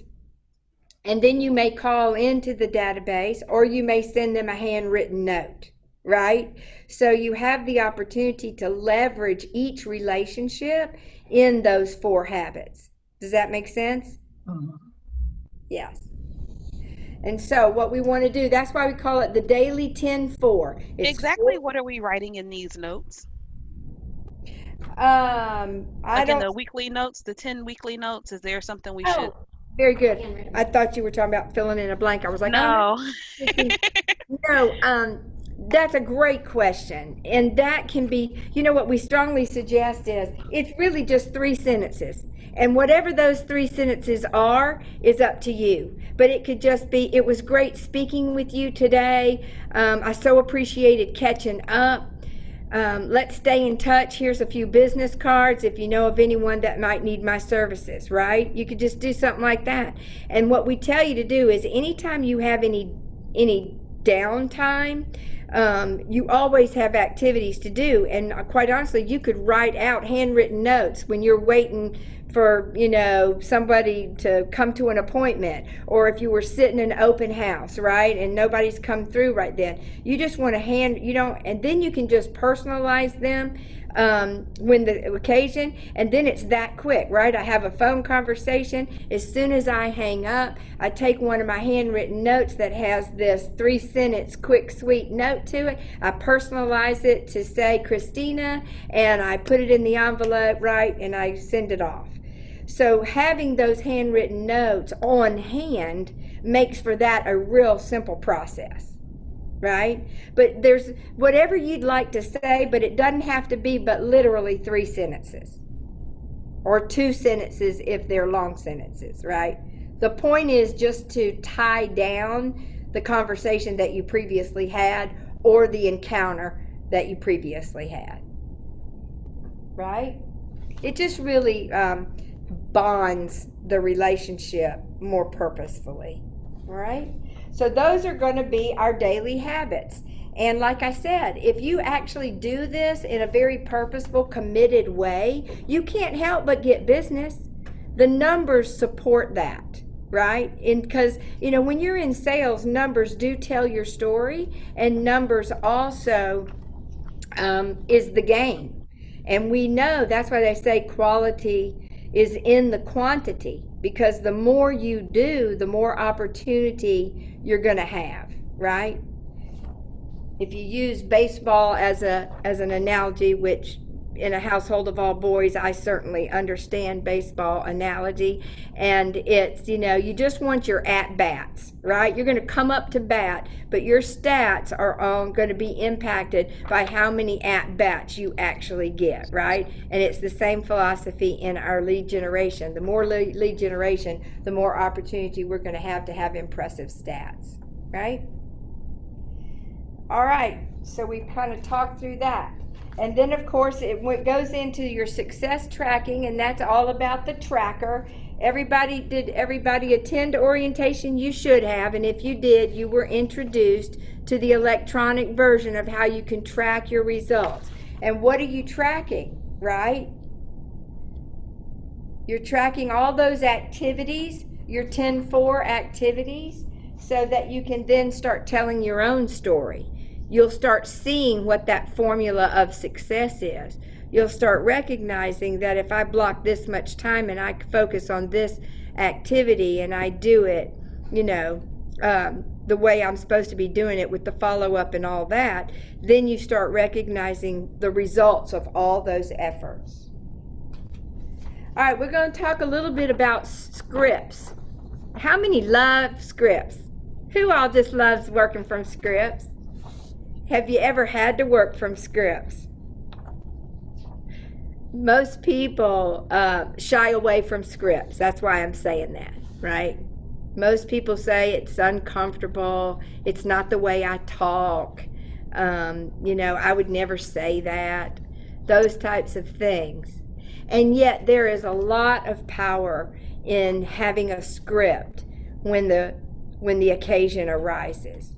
A script that has leading language in it, sales language that influences people to think the way you need them to think, to make the good decisions that will be in their best interest. So, they're out there everywhere. Did you find what you were looking for? That's a script, right?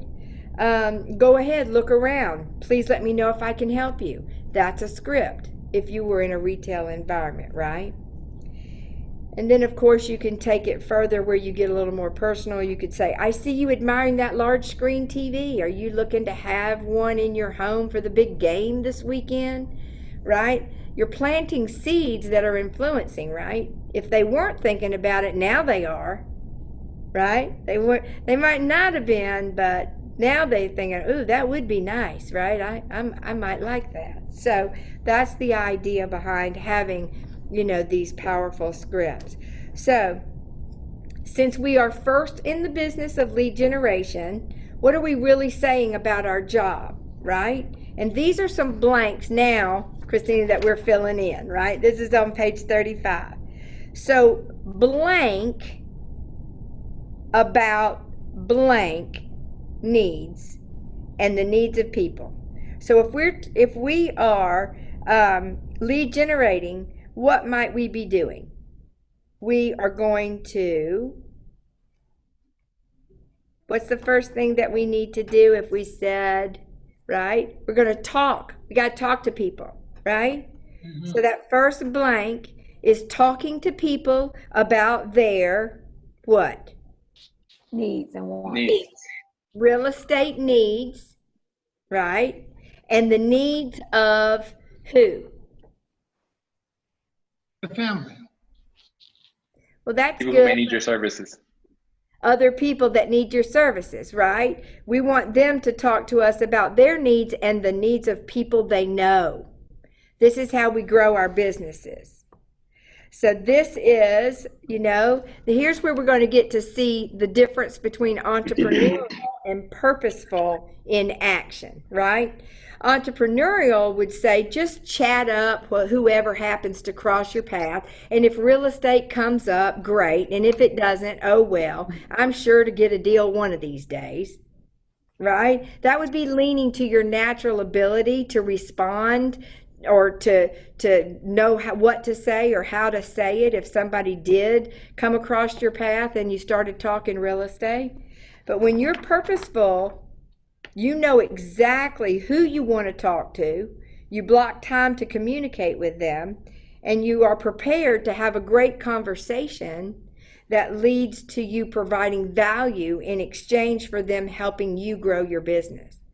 That's why we say, do you know anyone else? Do you need my services, or do you know anyone else who might need my services? Because we love referral business. You will learn to love referral business, to give them and to take them.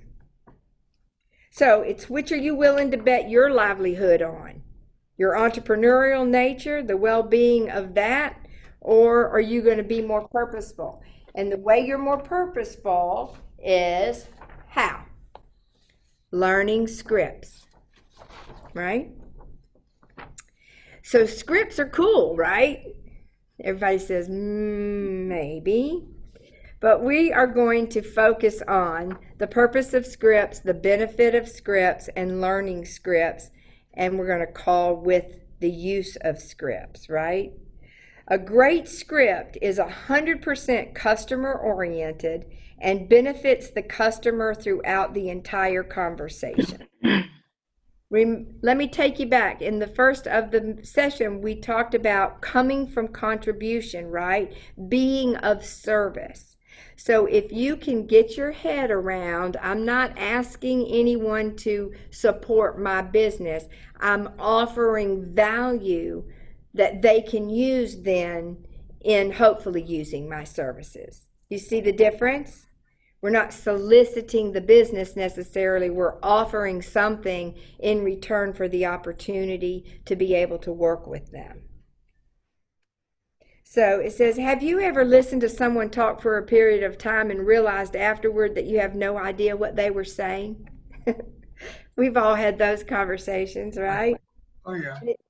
And it happens quite often. And, it's because communication isn't about what you think someone's saying. It's about what you actually, or what they actually hear, right? That's why we all take away from a conversation something different, right? Because we were expecting to hear something, or we were looking to hear something, or we just thought we heard something that actually wasn't what they meant. It might have been what they said, but not what they meant, right?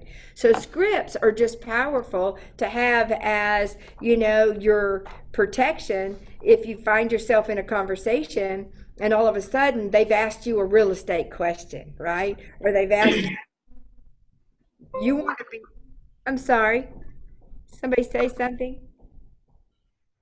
You just want to be equipped to come back real quick with something that makes sense and that would answer or serve their need, right? And so, Jill, we have that video that we can run. I want you to watch this. I think this is like a 2 or 3 minute video, but it's a gentleman by the name of Jeff Glover, who's very popular within the Keller Williams family, and he's talking to you about the use of scripts. Hi, I'm Jeff Glover, and I'm going to tell you the top 5 things that you need to know about using scripts. Step 1, you're going to need to get your scripts from a top agent at the office, your team leader, a MAPS coach, or of course Keller Williams University. Step 2, we're going to need to do a total transformation of, instead of talking and telling, of asking questions. Selling isn't telling, selling is asking a series of questions that leads to desired response. So instead of talking so much, we need to get in the habit of asking questions. And asking questions gives us control of the conversation. Control of the conversation gives us our ultimate outcome, which is an appointment set or a closing. Step 3, we need to listen with good intentions. Well, what I mean by that is we need to listen to their answers instead of just listening to them talk and asking another question that comes to mind. For example, instead of asking a seller where they're moving to and then going on to the next question, how soon would you like to be there, ask them, where are you moving to? And when they give you a response, ask them, what takes you there? Step 4 in becoming better at scripts is we need to learn to mimic, mirror, and match the prospect.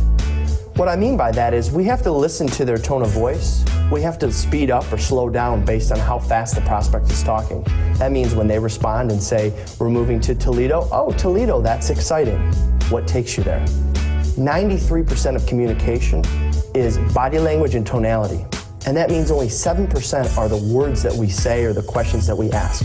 Step 5, we need to take these 5 points and practice them daily. If you think of NFL teams, they practice 50, 60 hours on the practice field for a 1-hour game. Our game is our presentations and our appointments, and we need to practice daily everything that we've learned every single day before we meet with our clients. When it comes to scripts, my biggest aha is that everybody has their own scripts. We're pre-programmed to have scripts, and we're talking and asking questions that are scripted. However, what we found is that most of our own scripts are no good. And so we have to learn the right scripts, the right questions to maintain control of the conversation. Thanks for watching KW Connect. Make it a great day. Thank you, Jeff. So tell me one thing you heard him say about scripts. Practice Me, daily. go ahead. Go ahead, Conrad. This is Conrad. For me, I was texting somebody last night, and they said to me, "Well, I'm moving, to Florida." Now, what I have picked up in that script is asking the question, "What is taking you to Florida?" I never thought of asking them that, but we were talking about referrals and all of that, not really focusing on. That was a very good point right there. Yeah. Asking them, not heading straight into referrals. I can help you with this or the other. You need to know more about so you can best serve them and know exactly what to, how to service them. No, that was the aha moment. Very good. I liked how he said to focus on your tone and your body language, because when somebody says something, you could still stick to your script and still ad lib. It's not like you have to say, "Oh, okay," and then what's my next line? But instead, actually act like you're interested in what the person is talking about and respond accordingly, and then still stick to your script. That's very good. Yes. And the more you practice these scripts, the more they become your own, right? Yeah. Because I'm sure in every one of your previous careers, you have developed multiples of scripts in what you're delivering, right? And it's just because once you've said something 100 times, well, guess what? It's a script, right? Can I add something to that? If you don't mind, and I know some people will see these scripts, as you've already reiterated, that they'll see these scripts and they'll think a way about them, or I don't talk like this is not natural conversation. But I will say from experience that the more you say it, the more you do make it your own, and the more comfortable you become with it. Because what you'll find yourself doing is, if you don't do it often, you'll find yourself on an island where you're just kind of, spitting out information, or you're freelancing, you're just throwing out stuff and you're not sticking to a script or a plan, and then you're always going to have some type of dialogue that's not structured. So when it even comes to even informing or educating someone else, it's hard to train someone if you don't have a set system in play, or to really, you know what I mean? So if you're just kind of just going off on a whim, just spitting information out, it's hard to have someone to mimic that behavior if you're looking to train someone or show someone the ropes in sales. So even though it sounds corny and crazy, repetition, you make it your own, and then it becomes part of your fluid conversation when you don't even know you're even engaged in a script conversation. That's exactly right, Brian. And to your point, when you're all over the place, if you don't have something prepared to respond with, you miss your greater opportunity because, in your efforts to try to make it up as you go, you're missing a lot of opportunity and finding out more through asking the great questions too, right? So scripts are very important, and to your point, they absolutely will become your own. You just have to get more comfortable with them. The next page, on page 39, the next couple of pages actually are talking about memorization strategies on how to digest and memorize these. And I have found that while this is great material for you to work from, it's kind of challenging for us to take the time to really spend in trying to develop memorization skills. So these are really for you to have as an exercise that you should try it. Many of you have already developed your ability to memorize things through other methods. This is just a method. It's certainly not the be-all, end-all. The point of it being included in your manual is to just give you a method, but to encourage you to really try to practice memorizing the scripts so that they roll right off. Now, granted, once you've said them, like I said, 25 times, 50 times, 100 times, you have memorized them just because it is what you want to say, not necessarily what the script was leading you to say. The next area here is it says, let's get comfortable with some scripts, and there's supposed to be some time for you to kind of role play with each other. Jill, did we have a method, or are we just going to read these a little bit?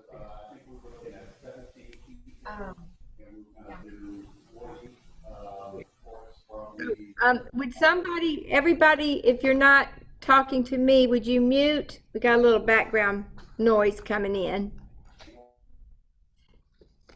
Please mute until you want to talk to me, and then please do. So these are some examples in your materials. There's, like 3 different scripts. One is if you're new to real estate, which pretty much would address most of you, I would think. I want you to just hear them. How about that? If I just kind of play it out with you. But new to real estate, so it would be like, hello, this is Cece. Do you have a moment? I'd like to share the exciting news that I've become a real estate agent with Keller Williams Cityside, or Keller Williams Dunwoody, or Keller Williams Realty, right? With this new partnership, I have all their knowledge working for me. Plus, my clients get all my enthusiasm and hard work. I thought about sharing this with you because I knew you would be someone to help me grow my business. Did you hear how it says, I knew you would be someone? In other words, you're already getting them on board, right? And then to grow my business, right? So you're passively planting a seed in there of cooperation, right? Because that's the value of some of these they call them embedded commands. In other words, you're prompting them to think or feel or take action through just a very comfortable way of leading that thought, right? It's no different than when you say, when I say right, and I'm shaking my head, right? Right? It's to get you engaged, it's to get you on board with what I'm talking about or how I'm approaching it. And other phrases would be like, wouldn't you agree? Right? And I'm shaking my head. So those are the types of things that you find in scripts that we don't naturally put in our language. And that's the value of taking and working with scripts, because they are going to inject that language that if you start working with it, it will become more comfortable for you. And then it goes over to the rest of the script. You could have the rest of the script work in unison with the new to real estate or the new to Keller Williams if you're already an agent in the business and you're just joining Keller Williams. Or it could be that you've neglected your database. You haven't really been in it calling on a regular basis. So you want to remind all the people in your database that you're in real estate. So the first part of the scripts, the rest of the script stays pretty constant, right? You just just alter that opening. The rest of the script reads, first, I'd like to share my real estate app with you. You can see what's going on anywhere from your street to any place in North America. It's free. There's no cost to you. I can send you a text so you can link to it. Does that sound good? Hear that? Does that sound good? Yes. Yeah, give it to me, right? And I'd like to ask, who might you know from work, your neighborhood, or a group you belong to who's interested in buying or selling a home or investing in real estate? Can you think of anyone right now? They may say yes, they may say no. And you say, well, really, thanks for taking a moment to think about it. I have a wealth of interesting and timely information about the real estate market in your area, and I'd love to send it to you. Let me make sure I have your current email and address. See how you're getting the information that you want? And it's all coming from, I want to give you something. I want to send you something. I want to help you with something. But in turn, what are you getting? The information that you need to beef up your database so that you can more effectively communicate with them, right?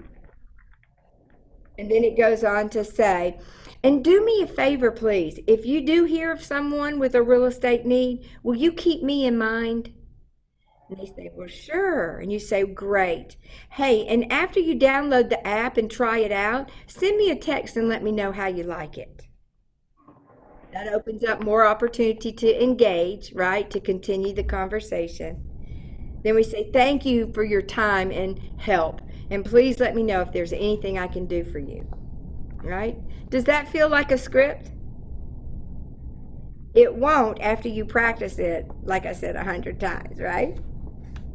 And two, I can't remember who was it that contributed that great remark, but you know, Brian of course said it becomes your own. But yeah, I think Atriel, you spoke to that, right? That it gets more comfortable more and more.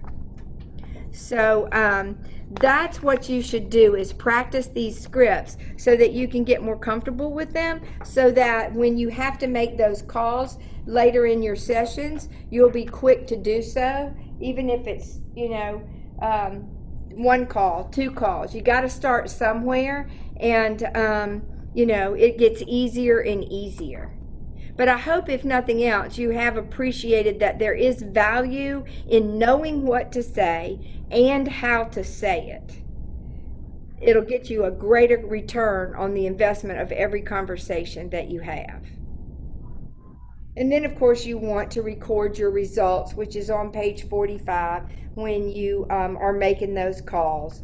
And if you get any referrals, you want to have a place to write their name and number. And that's just a little sheet that is continued on page 45 of your materials. And then, of course, they're encouraging you to write personal notes. So these are the types of exercises that, in all honesty, are what really consume a lot of our time when we're delivering the content. And because there's other good stuff that I want to speak to you about, we will encourage you to actually do these exercises, even if it's just one. Practice the script, call a family member. And, you know, and what I did a lot was I would say, can I practice on you? I mean, this is just, hey, it's Cece. Listen, I'm learning this, and can I practice on you? It's amazing how many pieces of business you'll get out of just approaching your call like that, right? It's just friends. It's just family. And you just are saying, will you let me just run this through with you or whatever? And inevitably that can spin into another depth of conversation, right? You might end up with a referral fee before it's all said and done. But it makes it so much more comfortable for you to get started. Okay? And then, of course, you got to follow it up with your personal note. So do this as your homework. Make sure that you make a call, practice the script. Like I said, do it one time with somebody that's going to love you and not critique you too badly, right? And then do a follow-up note just to go through the exercise. Once you develop a habit of doing that, you'll do it in your sleep, and your business will thrive from doing it. So now we want to talk a little bit about being accountable. This is very important. The accountability piece of what we should do. And it says earlier in the 6 personal perspectives, we learned that accountability is a tool for continually changing the results in your life in those areas that matter most. So goal achievement is a direct result of accountability. How many of you have actually had that be true in your life, right? If ever you've been held accountable to an activity or to a, result, it does add that extra layer of commitment. Would you agree? So following your action plan, and during this course, you'll have an action plan that outlines the specific actions you'll need to take to achieve your goals. You'll also create a calendar that helps you time block the specific activities you will do to activate your goals or achieve your goals. So we're looking a little bit ahead now into what does that look like, right? I'm sorry, dear. Are we going to the calendar? Not yet. We're gonna, well, kind of, sort of, all at once. The next section in your materials talk about learning how to prioritize your commitments, right? And that's what's going to build our calendar, because we have to know what is the difference between something that is urgent or something that is important, but not something that has to be done right this minute, right? So how many of us in our lives have made a to-do list? And then if you go back on the to-do list, you start recognizing, well, of all these to-dos, these are the 3 most important things that I get done today, right? Well, then those 3 move to the top. There, look at Rachel. Yes. Those 3 move to the top, right? Because you've already identified them to be priorities over the others, right? Then you look at those priorities and you look and see, are they time sensitive? Is one more time sensitive than the other? And there's an exercise in your materials that allows you to walk through, and we'll go through this a little bit. So these are some activities, and I want you to think with me through what you would think might be an important thing to do, but maybe not urgent. All right? So how about return a call to a person inquiring about a listing?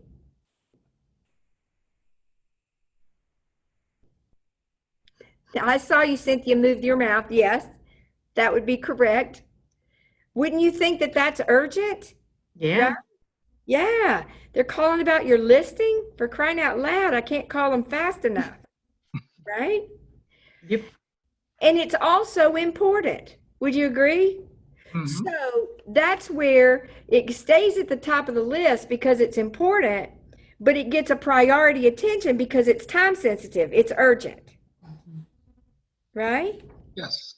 So then they go to scheduling a training class on contracts. Now this is kind of controversial because when you're new, every class that you can learn something about your business is urgent, right? Because as soon as we learn how to do the business, we'll be able to make money at it, right? But in all honesty, in comparison maybe to other things, it might be important, but it's not urgent, right? However, like I said, when you're new, everything's urgent, right? You want it all. And so that's where it gets to be a little bit more challenging. So you have to start analyzing, well, that class, I could take it again next week. They offer it every Friday. So maybe I should do this instead of that. How about your daily 10-4? Is that important? It is important. And is it urgent? It's not necessarily urgent, but it's important in my book, I think. Well, until you get that first piece of business, it's urgent too, Conrad. It's important and urgent. How about ordering your business cards? When you're new, that looks a little bit different, but in general, would that be something that was so important that you had to do above anything else, or so urgent that you pushed everything else aside? No, no. So you see how your thought processes start identifying how you can prioritize. This is really important. These exercises seem, silly, but how about putting marketing materials together for meeting with a seller next week? That's important. It's important, but because the appointment is next week, it's not necessarily urgent. Urgent. What about updating your Facebook? Now, this is also controversial because a lot of agents have really found power in utilizing social media to build their businesses. This is urgent. So if you're that person that uses social media, then it might very well be. This is where you have to personalize it to what's important to you and how you're conducting your business. Because if you have gotten into a habit and there's an expectation within your followers that you are going to post every day, well, then posting every day becomes important, right? And then how about pick up your dry cleaning before they close? Well, it all depends. If you got that big meeting first thing in the morning and you That's what I'm saying, depends. Right? You need to get to that dry cleaners. Yeah. So it's all relative, except for one thing. What about lead generate? Urgent. Urgent. Urgent important. And important. That's right. All these other things you can personalize based on what's going on in your world, but lead generation is without question the daily absolute. So I think that that'll help you, because as we move forward into living by a calendar, you will find that this is how you'll do it. And Gary Keller is very verbal about the fact that he says, once you create your calendar, you live by the calendar. But that's why he says you should always put in all of your personal and family obligations into the calendar first. Then you build your business around it. You're a business owner, and you can then structure the day the way you have to. But he says you never sacrifice those things that are personal to your health or to your family, and to, the relationships. And so put those in first. And if you have a dentist appointment, if you have, lunch with my son at school, if you have, a dance recital, any of those and all those things, you drop them into your calendar first. And you treat them just as important as any other appointment that you'll put on your calendar, right? Says this approach helps you maintain focus on your daily jobs and long-term goals at the same time of protecting those things that should be most important to you, right? It says successful agents plan their days and they stick to their plan. We also laughingly say, if you erase, you must replace. In other words, you don't get to just say, oops, that didn't work out today. No, when are you moving that to? What day is that going to be made up, right? You can't give yourself permission to just change your calendar and not have a plan around how you'll go back and make up for, because if it was important enough to be on your calendar in the first place, it's important enough to go back and revisit. Time blocking is the one thing. Gary Keller wrote a book, and it's called The One Thing. And the gist of it is, he says, you ask yourself this qualifying question. What's the one thing that if I just did that, it would make everything else easier or unnecessary? This helps you really identify what should be in that 20%. And that's why lead generation is there, right? What's the one thing that if I do that, it's going to make everything else work out, right? Well, lead generation falls into that. The other thing that if most of us are honest in our businesses, it's that we don't effectively time block for the lead generation and then protect the time. It's one thing to put, block out, I'm going to lead generate tomorrow from 9 to 11, right? And then somebody calls up and says, can you come? Can we have, could you have coffee with me tomorrow and I want to talk to you about selling my home, right? Well, that's a tough one. Okay, that's a piece of business. That's an appointment. How hard would it be for you to say, oh, I'm so sorry, but I already am committed until 11, but I could meet you at 11:30, right? No, what do we want to do? Ooh, that's a potential real piece of business today.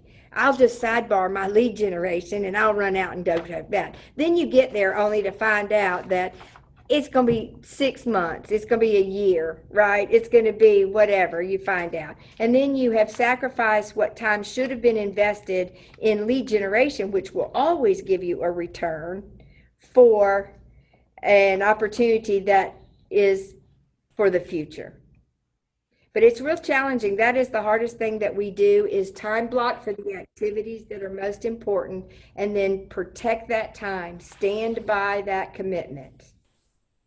You can see how that's going to be a challenge for you, right? That's why I bring it up, because it is for all of us, myself included, even after years and years and years of really trying to stick to it. And as I mentioned, this is a service organization, service, occupation, and we tend to be reactive when people need us. And it can really mess you up. So if I can give you some real strong advice, time block for your 20%. And then if you have to get, more flexible with your other 80%, either figure out how to delegate it so at least somebody else is doing it for you, or you can do it when it's a little bit more convenient for you. Who has a question about that? Anybody? Okay, these next few pages are kind of meat for what you've already studied, but it's talking about protecting your time. We kind of went into that, but it's giving you opportunities to look at your schedule. It's talking about during Ignite, your schedule may look one way, and as soon as you complete this 3 weeks, then your schedule is going to potentially look another way. But either way, you're going to have to time block for lead generation, and you can't skip it. You got to work it in every day. Then, of course, they give you a copy of all the subject matter that you'll be talking about within the rest of your 3 weeks with us. And then it says your turn, live by your calendar, right? This is an opportunity for you to experiment with creating your own calendar. They've given you some blanks in there to work with. And then this is important that we can hopefully start wrapping up, is the hold accountable piece of it.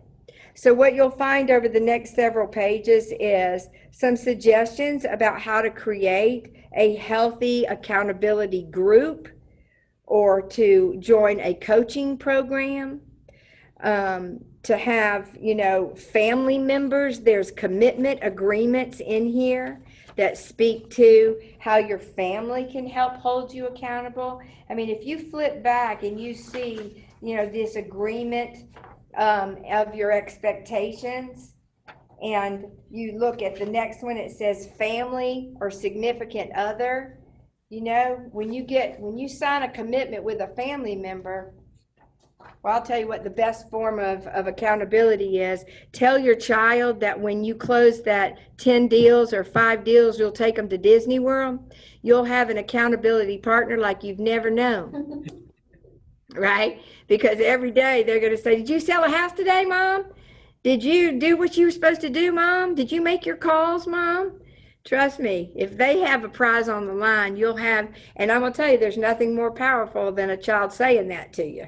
Right? Did you make your calls today, Mom? Are we going to Disney World? Be like, I'm not coming home ever again, right? But those are the types of things that sometimes you have to go to extremes to do so that you really will. But what I strongly encourage, and I love that Angela encouraged it by saying share your contact information and that, because even if you chose to every morning at a reasonable time after family settles or you're starting your work day to just do a 15-minute script practice with each other. Right? What if you just got on like a Zoom or you just got, did one-on-one and you just rehearsed your scripts? 15, 20 minutes, that's all it would take, right? You would get so good at it, both of you or all of you or however many of you. But I do strongly encourage you to come up with a way that you can then have you want somebody to be as invested in your success as you are, and that you find typically through, well, any of us leadership. Nobody wants you to succeed as much as we do. But your productivity coaches, mentors that you might have, but your family members are a great source, and then your peers.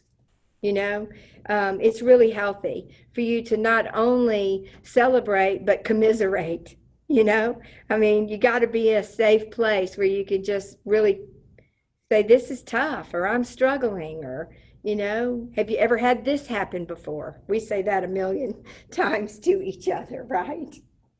But then the rest of your materials there are really just putting it all together. So it talks to you about your action plan. Polish up your big why statement and post it where you can see it while you make your calls or put it on your smartphone. Have it there with you so that you're constantly reminded of what your own commitment to yourself is. Complete those daily 10-4 activities.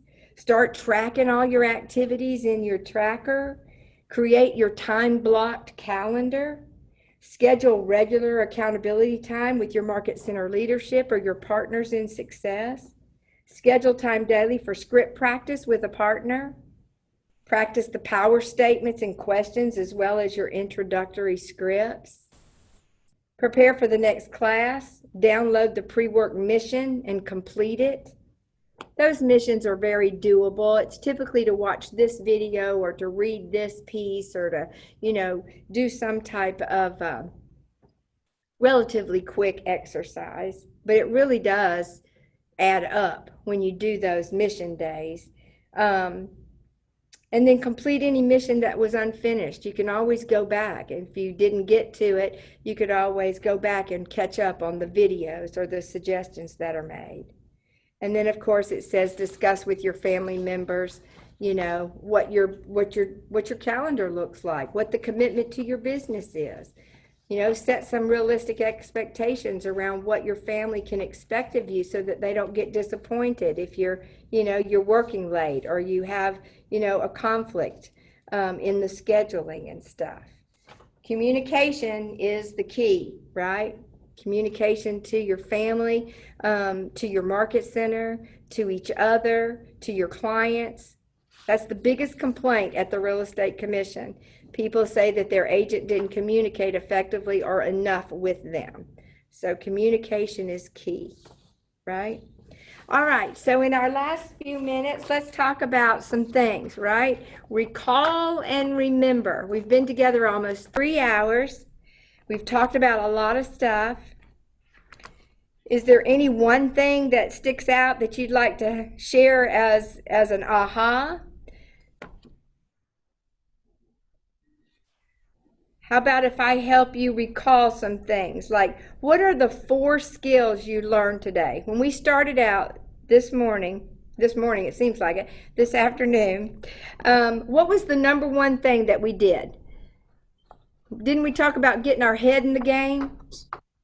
So what is that? Mindset. Mindset. Absolutely. That's the number one thing. And then after we got our head in the game, what did we want to do? We wanted to, make a plan. We wanted to set some goals, right? Generate leads. Start generating leads going through your phone book. That's exactly and right. Contact list. That is exactly right. We also talked about The power of accountability. We talked about scripts. Self-mastery. Very good. Yes, the 6 personal perspectives. Self-mastery. What else? 80-20 principle. 80-20 E principle. to P. Very Learning good. based, no limiting beliefs, accountability. There you go. That's your 6 personal perspectives. My main aha was don't talk, but ask questions. Very good, Tracy. That'll take your whole career to where you want to go just because you grabbed that. That's very important. So of all the things you could have gotten besides lead generation, that would be the next, right? What else? Practice those scripts. That's right. We're going to practice our scripts, or we're going to create some, right? Once we get to a place of confidence that we're sure that we're not leaving something powerful out of our conversation.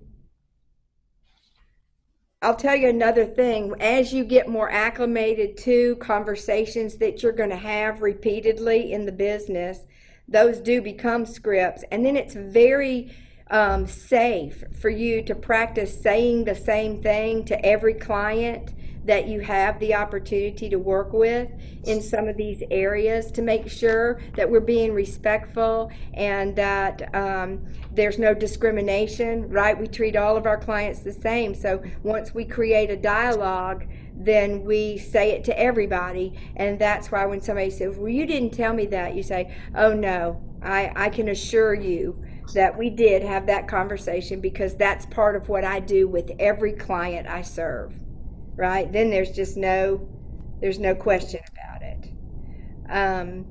Moving from E to P and no limitations. That's right. Yeah, limiting beliefs. That's what Alicia had said too. Yeah, I think actually this experience of being in the class made me realize that I had a little limiting belief just about this next part of being a real estate agent, and feeling like, oh my gosh, am I gonna have the support because I don't know what I'm doing?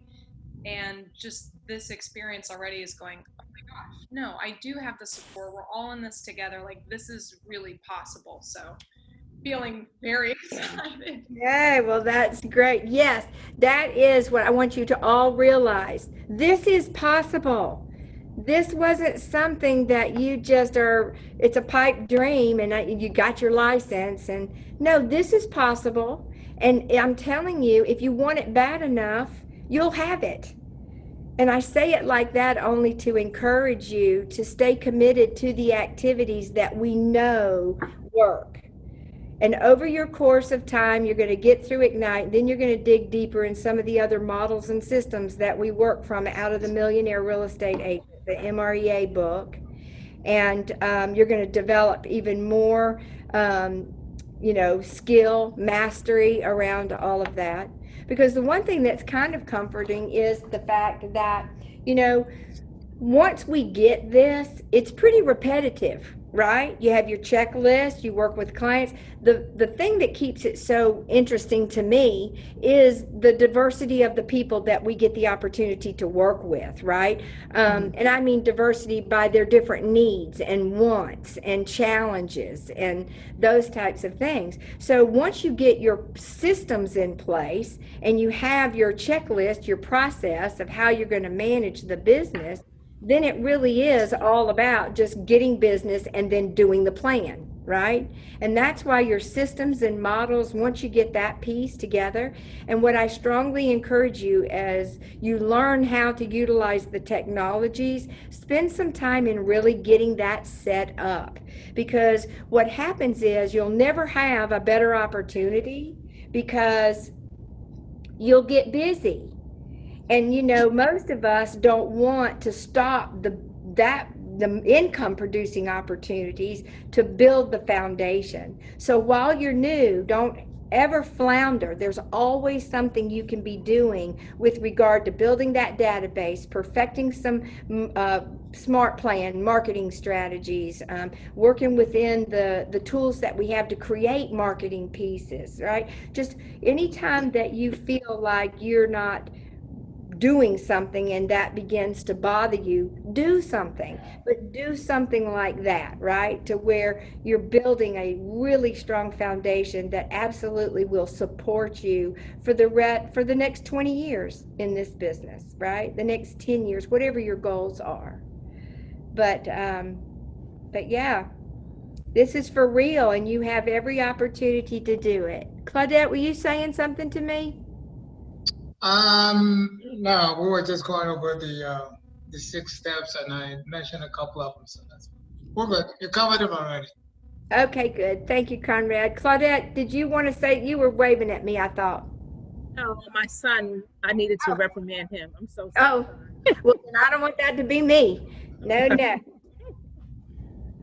Claudette, will you tell your son that when I get 5 closings, I'll take him to Disney World? He's 7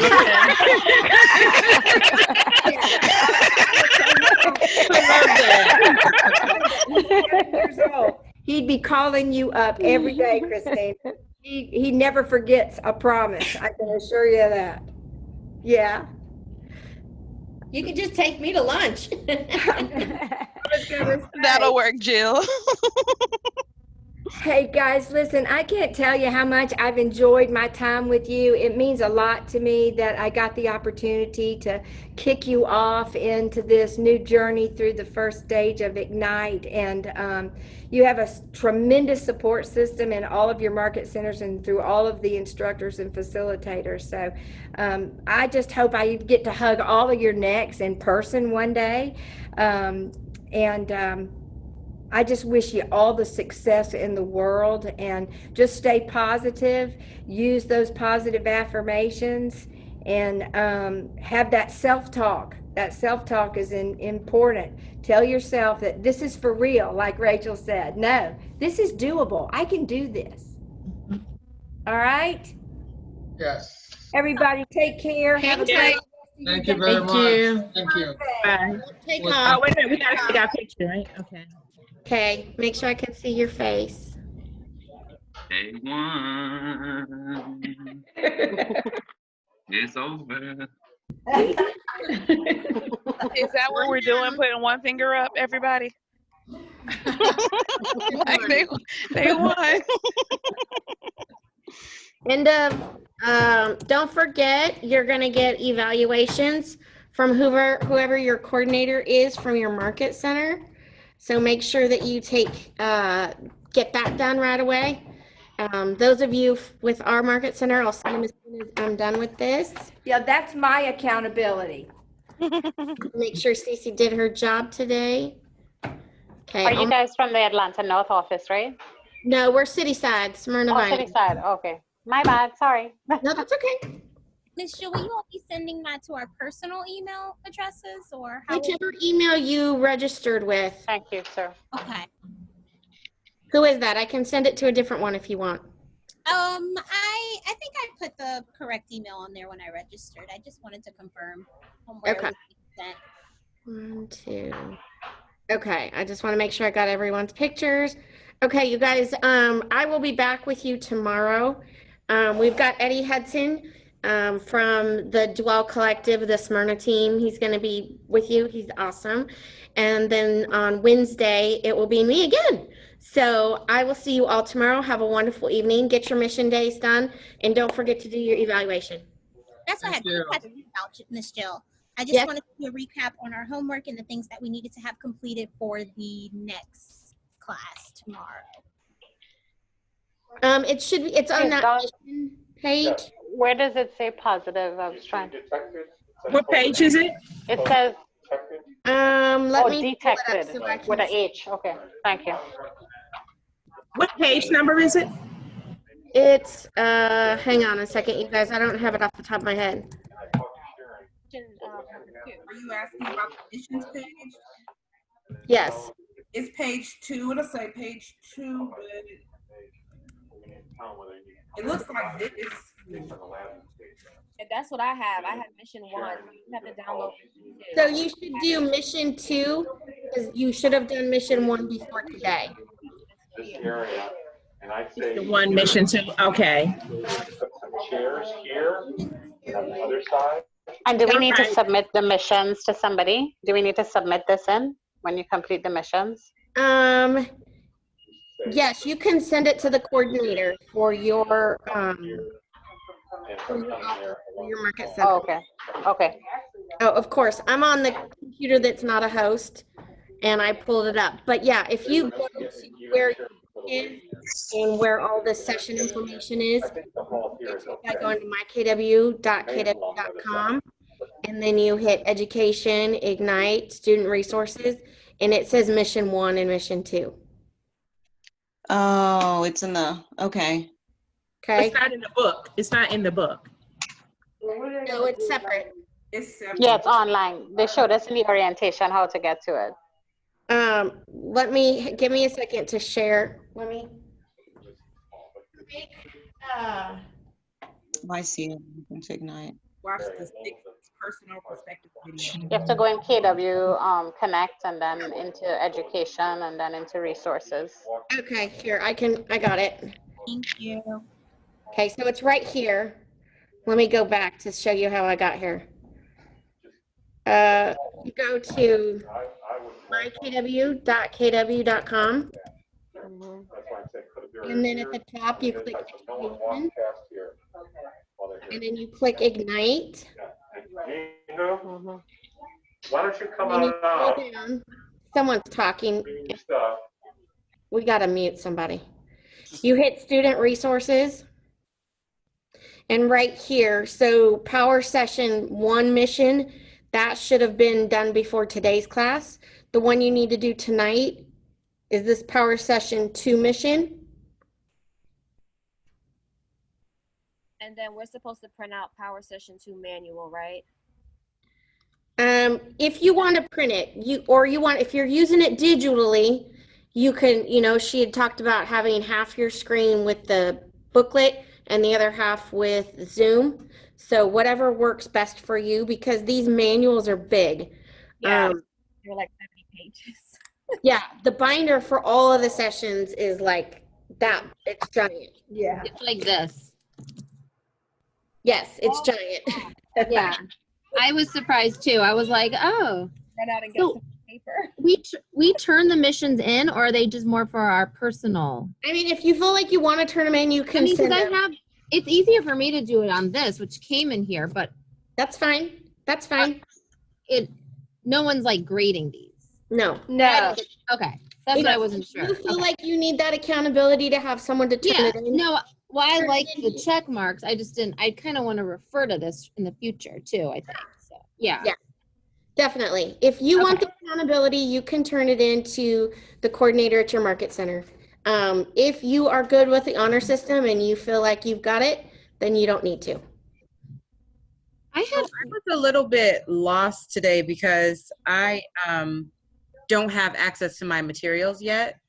I guess I'm just now getting put into the system. So for tomorrow, I'm hoping I'll have everything straightened out. It says that it should be up within 24 hours.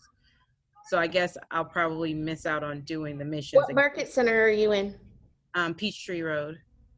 Okay. You know what? I will email it to you.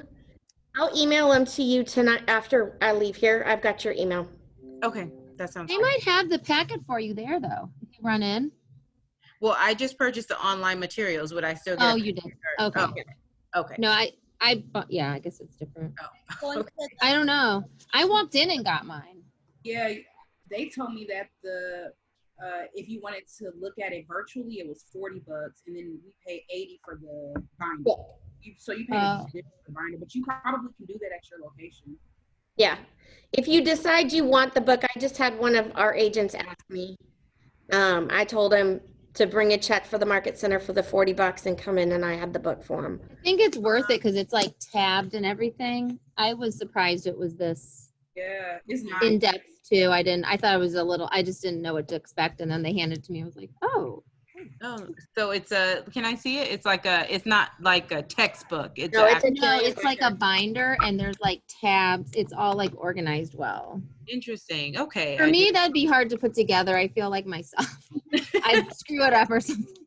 Yeah. They gave us the missions and then Apps and everything. It's like an Ignite Bible. Thinking it's like a digital textbook and then a printed textbook, and I'm like, I don't really need to have a physical Yeah, the book. digital one you can access it through KW. Right here on this page that I'm showing, everything that they have in that binder is here. Okay. Yeah. Go to the bottom, the additional resources. Here's the toolkit. That's got a bunch of different documents. And then the scripts are right here in different spreadsheets. So once you have your MyKW login information, you'll have access to this. But I will go ahead, I will for you the, I will email you the mission. Okay. And tomorrow's session, today's booklet and tomorrow's booklet. Okay, that's great. Thank you. You're welcome. I have a question about the tracker. I had orientation last week, but I don't think that was reviewed. Oh, she went through it. Let me show you. It just doesn't sound, I mean, we went through a lot. It was just me and her. Then she may not have. Okay. It was Kimberly at first Atlanta, North. At Atlanta, yeah. Atlanta North, yeah. Okay. But it just doesn't sound familiar to me. I have a lot of logins. If you go to mykw.kw.com. Okay. And the girl who did orientation online last week said the best way to access it is to go to this search bar. Okay. And type in Ignite. There's other links throughout the site to access it, but some of them don't work. So this is why she said it's best. Okay, I'm going to write this down. Okay, so mykw.kw.com. In the search bar, type Ignite. Okay. And then the third URL down says My Tracker. You're going to click on that. Okay. And it's going to take you to this student dashboard. Okay. So you've got the daily 10-4 and the milestones make it a little bit more in depth. And to be honest with you guys, a lot of experienced agents don't use this. But once you start having transactions and you have your multi-year trend reports, and if you continue to use this, this will show up with your numbers on your sales numbers, and it will show you, look, you had this many calls, this many contacts, this many appointments, which converted into business. So, so I'm going to click this, and it's just a matter of once you put 10 in, you just, mark your 10, your connections, maybe you only did talk to 5, 6 people, your handwritten notes. Ideally, you should do 10 every week for all of these. And then you hit save. And then if you should do them daily, but if you need to, you would use this change the date button. So then you can change the date. Yeah, I thought it said daily in here, but then I also heard weekly. It is weekly, but let's say, okay, so if I go back. I mean, I know daily's a lot for letters, I guess. So it's weekly. Okay. No, it's the daily 10-4. I'm sorry. It is daily. The one that is weekly is the 10 homes per week. So you're supposed to be doing 10 in your database, 10 connections, which is actually talking to people, and 10 handwritten notes. So that's 10 every day for the 5 days a week. So that's 50. And we're getting these addresses just from. It's your friends, your family. I mean, family. I mean, I don't have all. If you research. Yeah. Their address. Yeah. You can set them up on the neighborhoods in command. Mm-hmm. So yeah, ask them for their address. This is connected to the command contacts, or this is just I'm going to add it in myself? Add it into your command contacts. Okay. So the database is command. Right. So type in 10 of your friends. Yeah. And then I'm marking this myself, though. They're not. Yeah. Yep. Add 10 of your friends into command. And then once you've actually had 10 conversations, give yourself credit. Mm-hmm. So maybe today you only do 2, but you really needed 10, right? Mm-hmm. And then maybe tomorrow you do extra to make up for it, which would be ideal, right? So you can do that. And then you hit save. Okay. And then it shows you when you go back, you can see what you have. And then you can track your milestones. These are number of appointments, signed agreements. So this would be an exclusive buyer's brokerage agreement, written contract if you've got a buyer or seller you're working with, and a closed contract. Chances of you having this happen during Ignite are slimmer, but this is our goal, to get you to having appointments and having contracts signed and contracts written while you're here, so that way you've got business happening. Okay. Make sense? Thank you. Hey, is I have a everybody quick good? question. Quick Yeah, question. Brian, you have a question? As far as our mission for tomorrow, number 5 is bring your contact list to class. Now, should we have our contacts already uploaded on our command, or just? Don't do that to the watermelon. Yeah. Okay. Oh. So you want to have us to have our contacts already uploaded? Yes. Into command. Okay. Yes. And remember, I mean, this is all to benefit you and your business, right? So, I mean, realistically, if you wanted to skip all the missions, you could. But this is the tried and true tools that we have. And the goal of Ignite is by the end of the 12 sessions, you have business happening. So if you do everything, you will have business happening because you will have talked to 50 people a week. So I've been trying to upload my contacts for the past probably 2 weeks now. I've already, and I have had no success. I've contacted tech support and I haven't got any feedback from that. So this has been, about 10 days ongoing about trying to get my contacts uploaded. How are you trying to do it? Are you using a spreadsheet? So at first I was downloading or exporting the CDS or CSV or as I was told from Apple to do it like that, and then I just dragged it to the upload icon in KW Command, and it gives me a notification saying, your contacts are being uploaded. This may take a minute, but that minute has been like 2 weeks, and I've done it multiple times, and it just hasn't generated. Like my contacts, it's just me and my assistant team lead, we were just trial and error with the command. So I haven't had any success with that, and that's been like an urgent thing that I've been trying to do. Yeah. And so you said Apple. So is all of your contacts in your iCloud? But the reason I mentioned Apple is because I was originally trying to do it from my iPad, and then Apple said you can't do it from your iPad, so I got on my desktop and did it. That's why I was able to download it as that CVS or VSC or whatever it's labeled as, and then upload it. But the Apple just directed me to do it that way. Okay. Which seemed like it worked. It's just the contacts are just not showing. Where are these contacts? Are they in iCloud? Are they in your Apple contact in your phone? Yes, ma'am. Okay. So if you have your computer in front of you and you log in here, wait, I'm showing you my screen. I can just show you. You log into command agent.kw.com. And let me log in real quick.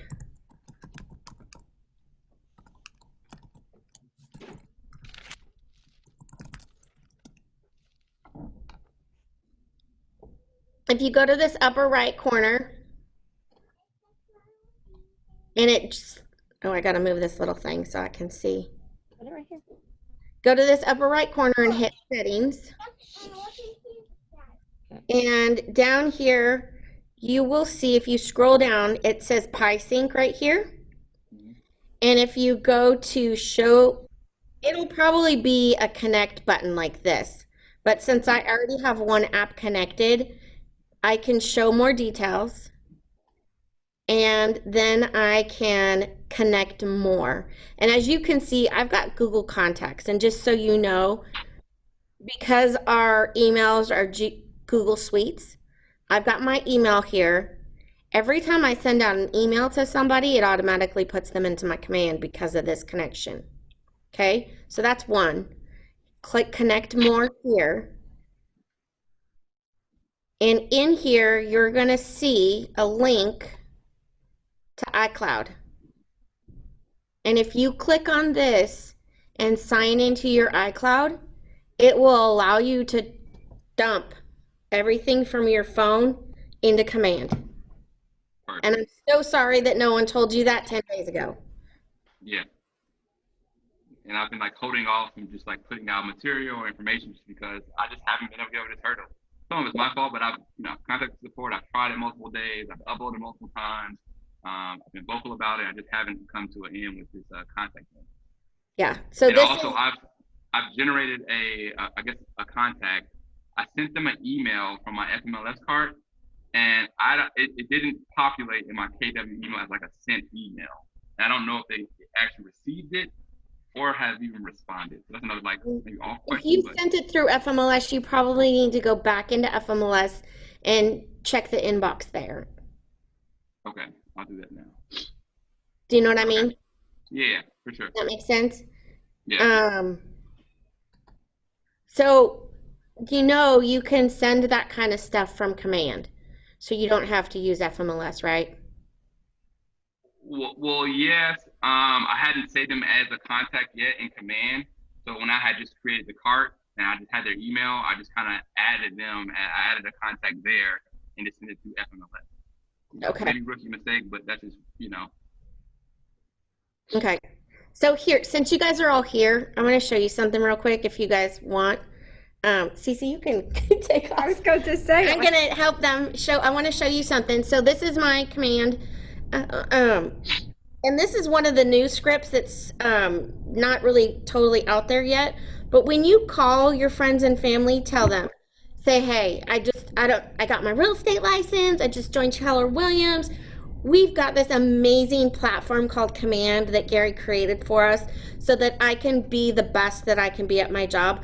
I can send you your own customized URL that is your own search engine for looking for real estate. It's going to show you everything that's available in your neighborhood to give you a general idea of what your own home's value is worth. So the biggest goal is to get them off Zillow because we don't like Zillow. So all you have to do is, I'm going to pull up, I've got a bunch of, okay, so this is my son. He's 17, so he's not buying a house right now. Let's see. So I'm going to show you, when you create a contact and when you're making these phone calls, Rachel, like we were just talking about, you don't have their address, you need to get it. So say, hey, I need your address.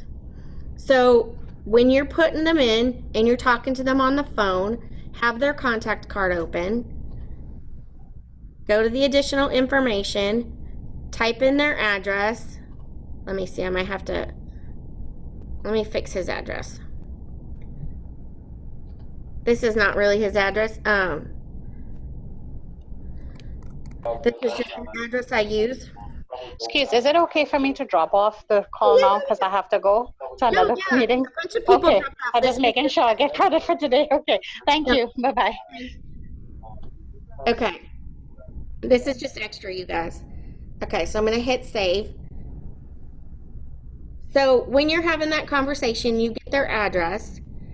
And now you can see this is the neighborhood that address is in. And you can see here's the address. So what I'm going to do is I'm going to hit add neighborhood. I'm going to find on the map. There's the pin is where that house is. And you can see all these neighborhoods. Let's give it a minute to populate. All these little blue boxes are different neighborhoods that are close to this address. So I'm going to click this one. I'm going to click this one, this one. This is one here too. It's just not populating right now. I'm going to hit save. And you can see these are the neighborhoods. So there's two things you can do. One, you can click on smart plans and you can put them on the monthly neighborhood nurture, which is, where is it? Oh, this is the bi-weekly one. I don't have the monthly one selected in here, you guys. So I'm just going to do that. And I'm going to hit confirm. Yes, confirm. Okay. Another option, now that's going to send him an email bi-weekly, every other week. Another option is while you're on the phone with them, or when you hang up, you can hit this button right here, copy link. This is their own personal URL. And every time they go back to this, it is going to be updated information of what's happening in the market. And this information comes from KWLS. So I can send them an email and I can say, hey, here's your own personal link, bookmark it every time you go back, it's updated. So let me show you when I paste this in here where it takes us. So this is the neighborhood that his house is in. And it's showing me everything that's listed and everything that's available. And he can flip through the other neighborhoods. And you can do this if someone's looking to buy in a certain neighborhood.